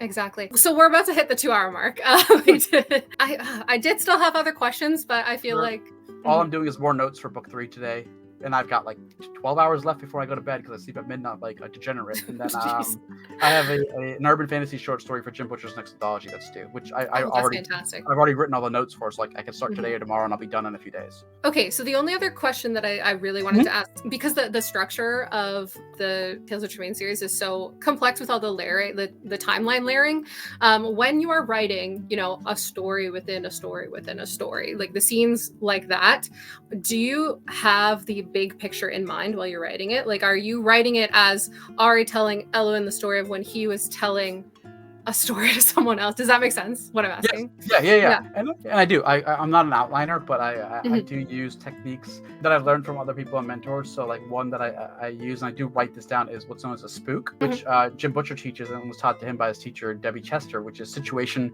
protagonist, objective, obstacles or opponents, and then the climax. In my case, I also have the resolution in mind, like the very last page of every Tremaine book, because they mirror the openings in some ways, both literally in certain sentence structures and what I'm trying to pay off, but then also differently because each one sort of sets up something, either an introduction or an outro. I have most of the big picture of between the climax and the main goals. I have like key scenes, like I need to address this nesting story because it serves this purpose as well as entertainment. It's a great break from this, and it might foreshadow X, Y, and Z. And the more I do that just in my head, the more it sort of narrows the scope of the story in terms of where I can go anyways. Because at this point, let's use book 3 as an example. I've already written books 1 and 2. Book 2 is coming out next month, or August 13th. So many decisions have already been made that Ari has committed to, past and present. They do narrow the scope of how I can get to other points in the future series, unless I completely disregard them, which you can't. You can do, but you are going to suffer the consequences of you made implicit and quiet promises to your reader of what to expect. At some point, you do need to fulfill them. You cannot, delay that gratification indefinitely. You can, some ways, depending on what you newly present, but you also can't newly just present new promises infinitely. You have to close out some here and there. They don't have to be the major series promise. The Wheel of Time is a great example of that, because I remember originally it was supposed to be, I think, 2 to 3 books. Something like that. As it kept getting more successful, the story allowed for the breath to give it room to breathe, to stretch out to the whole conflict. It's why book 3 still has like a beautiful trilogy climax, even though it doesn't end the series, but it fulfills, instead, if you break up the goals of, instead of Rand defeating the Dark One, it becomes Rand becoming more obviously known as the Dragon Reborn, to then build up to defeat the Dark One. And book 3 sort of cements that with his drawing of Kalendor. And I hope I said that right. I've never actually heard the sword pronounced aloud, but spelled that way. Like his version of Excalibur. It is that crowning moment, but then you go back to the first 3 books and you realize every book is subsequently slowly paying off that promise just a little bit more. It's less about defeating the Dark One. It's less even about the Forsaken, even though they're introduced and we learn more about them. It's book 1, the audience learns Rand is the Dragon Reborn through Moraine's narration at the very end. Like, he fulfills an aspect of the prophecy and everything that happens to the eye of the world. In book 2, we have the giant battle in the sky that announces to those nearby and those close enough to see it, like, the Dragon's reborn.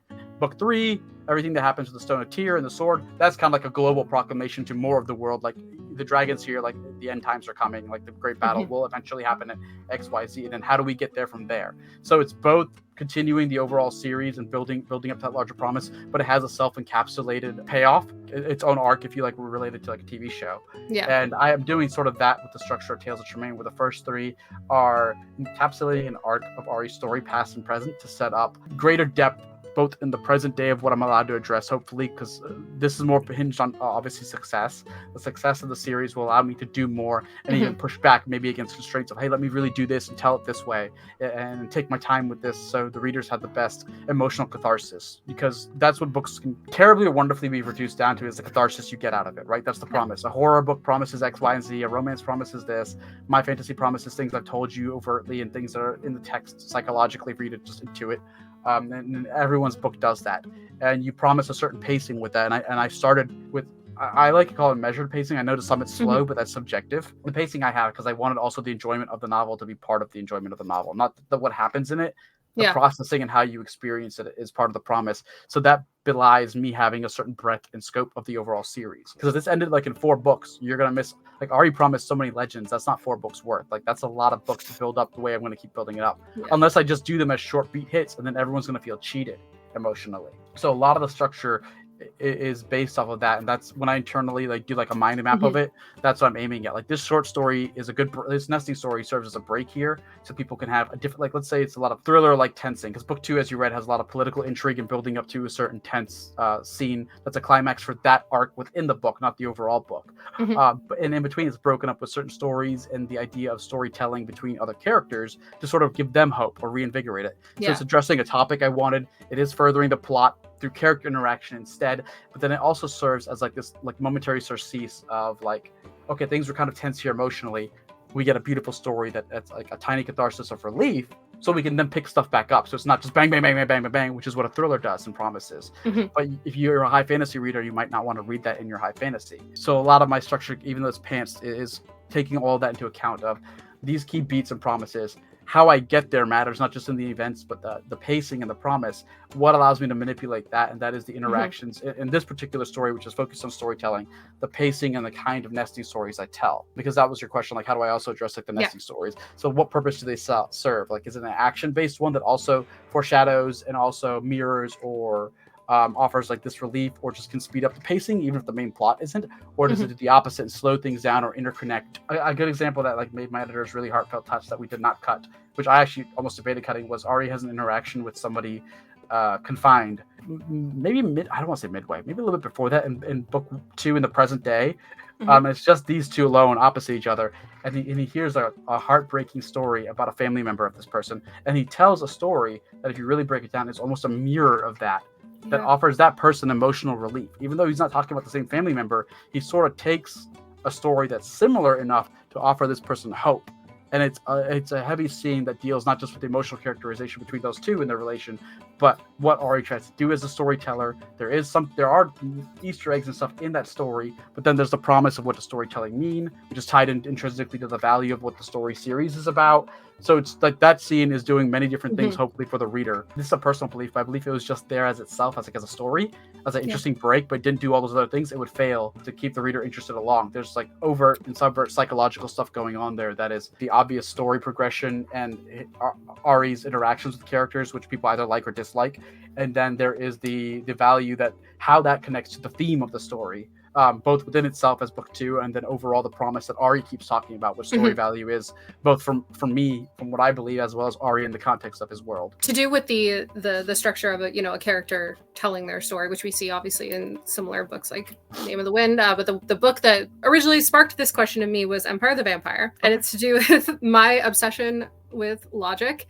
And it's when if you're telling a story and you're recalling memories, you're not going to remember everything exactly as it is. Like, how do you feel about that, and having to suspend your disbelief that Ari is really like remembering every single thing that happened in his childhood, so in a way that he can tell a story? I have a hard time with the logic of it, I guess, as an autistic person. That makes perfect sense. Yeah. And it's something I actually wanted to lean into, because the history of storytelling is quite literally that. There often isn't logic, it's emotionally driven. And this being on the ADHD side of things, like I know this is talked about, but I'm not obviously a neuroscientist or some degree, but like people on the autism spectrum lean more towards logic, and if you're on the ADHD side of times, you're more emotional, you have a more emotional compass.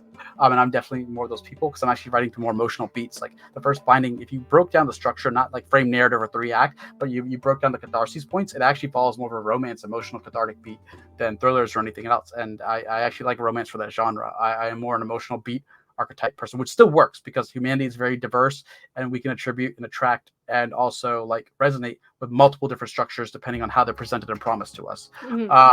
So with that, I can't comment on Empire the Vampire because I haven't read it, so I don't know how it addresses logic and unreliable narrator, but I can do Interview with a Vampire, which is one of my inspirations. And the reporter actually serves as that function in foil at times to Lestat, talking about like did that really happen, or how, or why? And obviously that serves like the reader function too, like the reader might have that very question, so it lets the author talk about that part of the plot, which can be either like self-fulfilling in terms of like a personal desire, like, oh, I really want to talk about this, I need the story to justify it, so I'm gonna have the reader talk about it, or I do need to explain like the logic behind this, or at least present that something is questionable there, so I have it. And Eloise does this too. She serves that function at times where she either will address an emotional wound from part of Ari's past, or question it, or talk about it, or even like some moment of brevity. Like there's a scene with Ari that logically doesn't hold up, because it's clear that he is alive in the present day. It suggests a different alternative in his past, which could also, if you do believe that, have completely different ramifications, because it could mean even the Ari in the present day is not the Ari from the story. Like that is a question somebody had, and I was really glad they had it. Like, does that mean the storyteller isn't actually Ari? Is the storyteller telling Ari's story? And I can't answer that. And that will be answered in the novels. But I'm glad somebody really asked that. But Eloise makes a joke about like that situation without giving the joke away, because it will lose its weight if I just say the joke, but you're probably familiar with it. And he just looks at her deadpan like, did you seriously just ask me that? And then she used it to undercut the severity and even the lack of logic in that scene.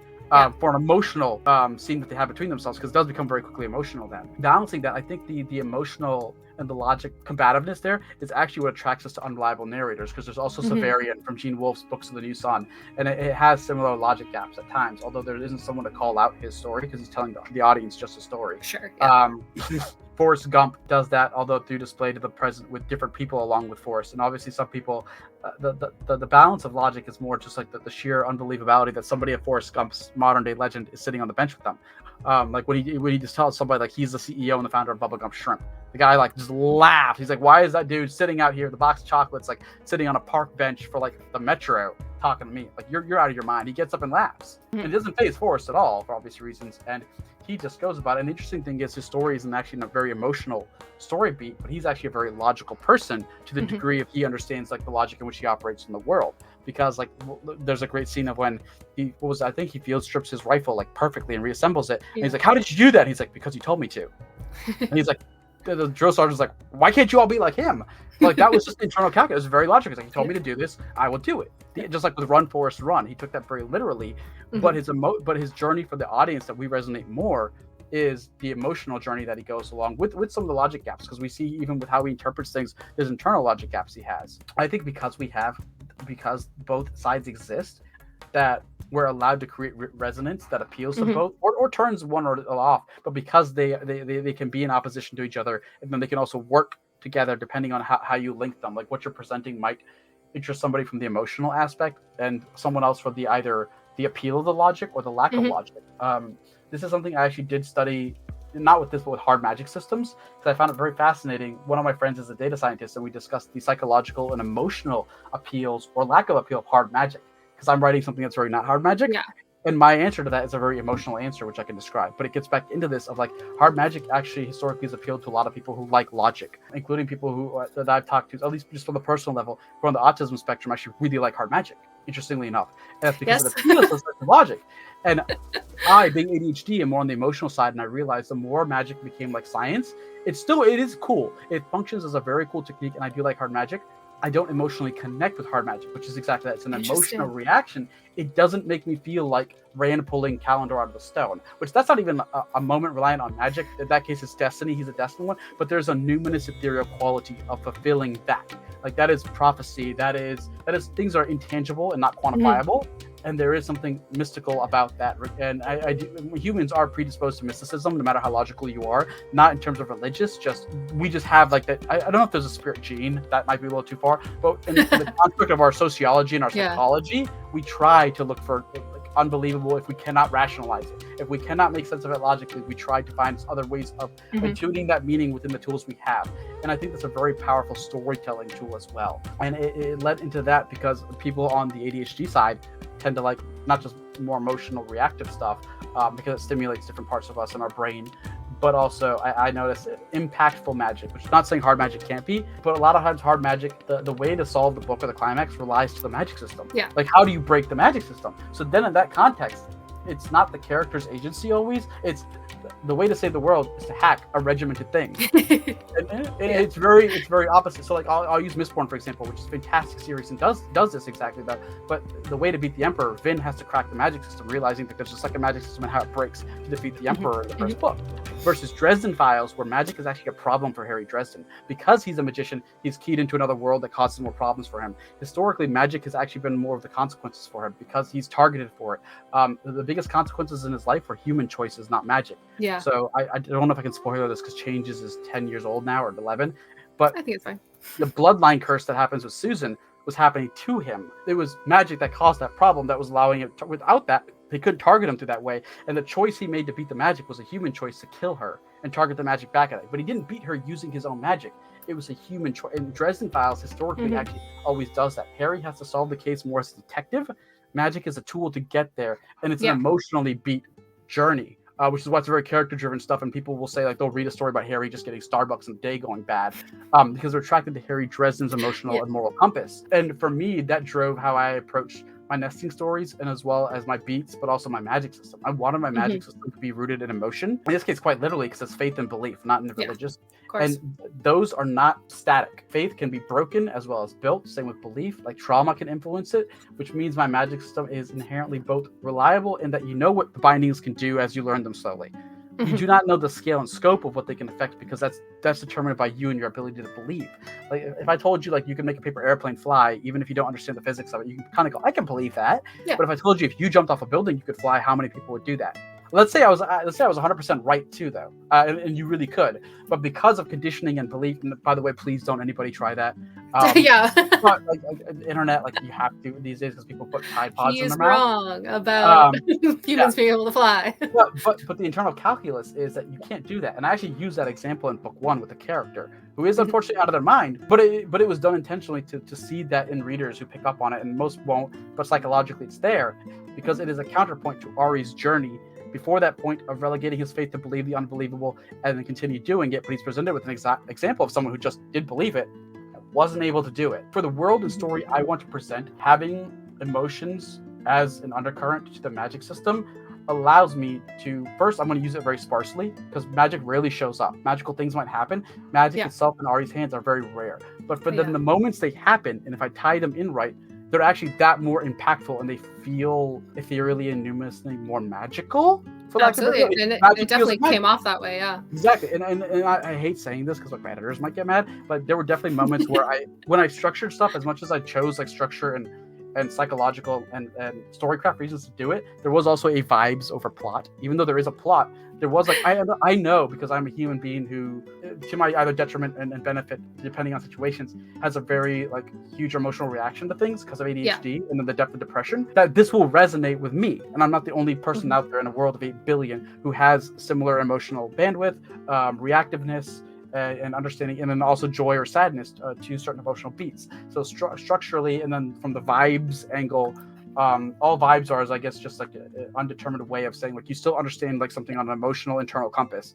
That laid out compass will work. It will hit X reader's true north for an emotional resonance. Like, oh, this is exactly the scene I wanted. This feels how I expected the magic with this moment to feel, and that's all you're trying to do as a writer, whether you're doing it through outlining, pantsing, 100% logic, emotional beats, whatever. Because romance does that again. Romance is a very emotionally cathartic beat thing. Like there's no action climaxes. Romance is an emotional catharsis. That is the promise of the beats. Yeah. And it's arguably the most successful genre in at least genre fiction. That makes sense. I can see that. Thank you for that answer. That was a really good answer. I've never put too much thought into, the alignment of hard magic and soft magic on the spectrum like that. And I think that makes so much sense. Because like everything you're saying you wouldn't like in a hard magic system, I'm like, I want that. Exactly. That's what my brain needs. That's the conversation I had because my friend is very on the hard logic side. Thankfully, it didn't turn into an argument because it wasn't supposed to be. Me, I talk really fast. So I'm obviously very curious, nerd driven, and I love the history of everything, whether it's storycraft, movie. I love knowing why something is that. Like this is something I learned in writing advice, which I would give to anybody in art. It's one thing to know how to do something. It's more important to know why to do it. Don't just use a structure because it works. Why does it work for what you want to do? And then why do you want to use those beats or that structure? What are you commenting on or trying to elicit? And that hunting down the magic system, I don't want to say divide because it's not divide, because like I said, you can appreciate and like both, because you said you're on one end and you like my magic system, but you also like hard magic. I'm on the other end, but I also like hard magic. It just doesn't feel like magic to me. That's all. And that's a feeling answer. I just like use the word feel. And when we had that discussion, that was 2016, so I hadn't even started Tales of Tremaine yet, but it became very important to my construction of my magic system because I actually presented this to Brandon Sanderson at San Jose Worldcon, which I don't know if that was 2018 or 2019. And he was very kind to give me a bunch of his time, which is why he's thanked at the end of the book, because we discussed the proto structure for my magic system and I explained where it would fall, and he thought it was very interesting. He didn't know how it would work because he's obviously very hard magic, and this isn't soft or hard technically, because I have the hard application of the bindings do X, Y, and Z, but you need to figure out what they do. But the scope of what you can do and how you do them is actually very soft. So it's somewhere in the middle because I wanted to see if I could do that because that felt the most emotional. Gandalf can do that, but there is still like it's I don't know. After Gandalf does it once, it's no longer cool to me. Like it's cool first time, but I was like, I need to find something that felt like it fit like an emotional arc that you build to logically, but you can understand how the magic system works, but not how to get there. And that felt like it encompasses it. Like no one's going to be super confused. They'll understand parts of it, but I can have the emotional payoff that I want. So like I don't know. My first editor called it middle magic because it's somewhere in the middle. And I don't know what to call it. I aimed at it by vibes. Yeah. and I think it works really well on the page. As I already said, I love the magic system in this, so definitely needs a better name than middle magic. Yeah, I know someone will come up with a name. Well, I think I am going to wrap up now because I have to go to work. I have to get going. But just before we wrap up, because this is a book tour stop, technically, is there anything in relation to promotion for the Doors of Midnight? I was the Doors of Magic, so we're talking about magic. The Doors of Midnight that you want to touch on just before we wrap up? Oh, yeah, I guess it'd just be really nice for me to support other indie bookstores. Obviously yours. I could probably do something if I can get you guys like signed book plates or something, just to incentivize more people to get from you. If that's an option, I'll email you about it. In the US, I don't know if they ship to Canada. I'm working with another independent bookstore because indie bookstores have been like a blessing and a boon to supporting the first binding. And it's Loyalty Books in Washington, D.C. They're actually doing a signed pre-order with me. So everyone who orders through them, at least in the US, can get like a shipped signed copy. That's amazing. Too. And then in the UK, Goldsboro and the Broken Binding have done obviously the same thing where they use special editions, but those are all signed as well. Like the tip-ins were actually arrived with them last June, so they were super early. Like I haven't heard anything go wrong. Like everything's going perfect with them. So fulfilled special editions that are also signed for people overseas or want to have them shipped here. Goldsboro and the Broken Binding. Fantastic. I'll actually I'll link to all of that in the thank you so description for much. this video. Yeah, we can talk after about getting those links, but yeah, we'll definitely put that in there. I have read The Doors of Midnight. I think it's a fantastic follow-up. I only have it digitally. I'm very excited to get my hands on the physical copy and then audio as well, because you know how much I loved the audio for first binding. So there will be a reread happening. Doors of Midnight comes out August 13th. Is that the release date worldwide or just North America? North America, and then the UK, I believe it's the 15th. It's Thursday. It's whatever that Thursday is. 2 days later. Yeah. It's a weird system, but yeah. So that week, The Doors of Midnight will be out. I highly recommend this series. Your previous books before this one, are they available to purchase physically, digitally? Yes, definitely through everyone's favorite, and I don't use that like in the best terms. I understand the reaction, but like because self-published Amazon. But I also have some of them through Ingram, which I believe is like the more accepted or more available. Like I think people are actually allowed to order through Ingram. I don't know, like retailers can order through Ingram. Like the Great Report. Yeah, and I admit ignorance on that. I don't understand the whole book selling economy, because when I started, like a lot of these options weren't even available. Like my paperbacks came out years after my ebooks because you couldn't do indie paperbacks for a while when I first started. But yes, like there are ways to get most of them that are in paperback that have that format, even hardcover. Awesome. I'll link to all of that below as well. Oh, thank you. But all right, so thank you so much for joining me. Yeah, thank you for having me. I will end the video here. We don't have to like get off the call, but this will be the end of the video. Hello, welcome back. It's me again. We actually talked for another hour after the recording ended, but all of that stuff was off the record. Lots of industry secrets and bookish secrets that only I get to know. Thank you guys for coming along. Don't forget that The Doors of Midnight is out on August 13th in North America and August 15th, I think, in the UK. I've put some pre-order links in the description that Ronnie did talk about in the video, but you can also pre-order it from any local bookstore. Before I go, don't forget to like and subscribe and ring the bell icon so you know when I upload new videos. I upload 2 days a week unless I'm doing something special like this. I love you guys. Goodbye.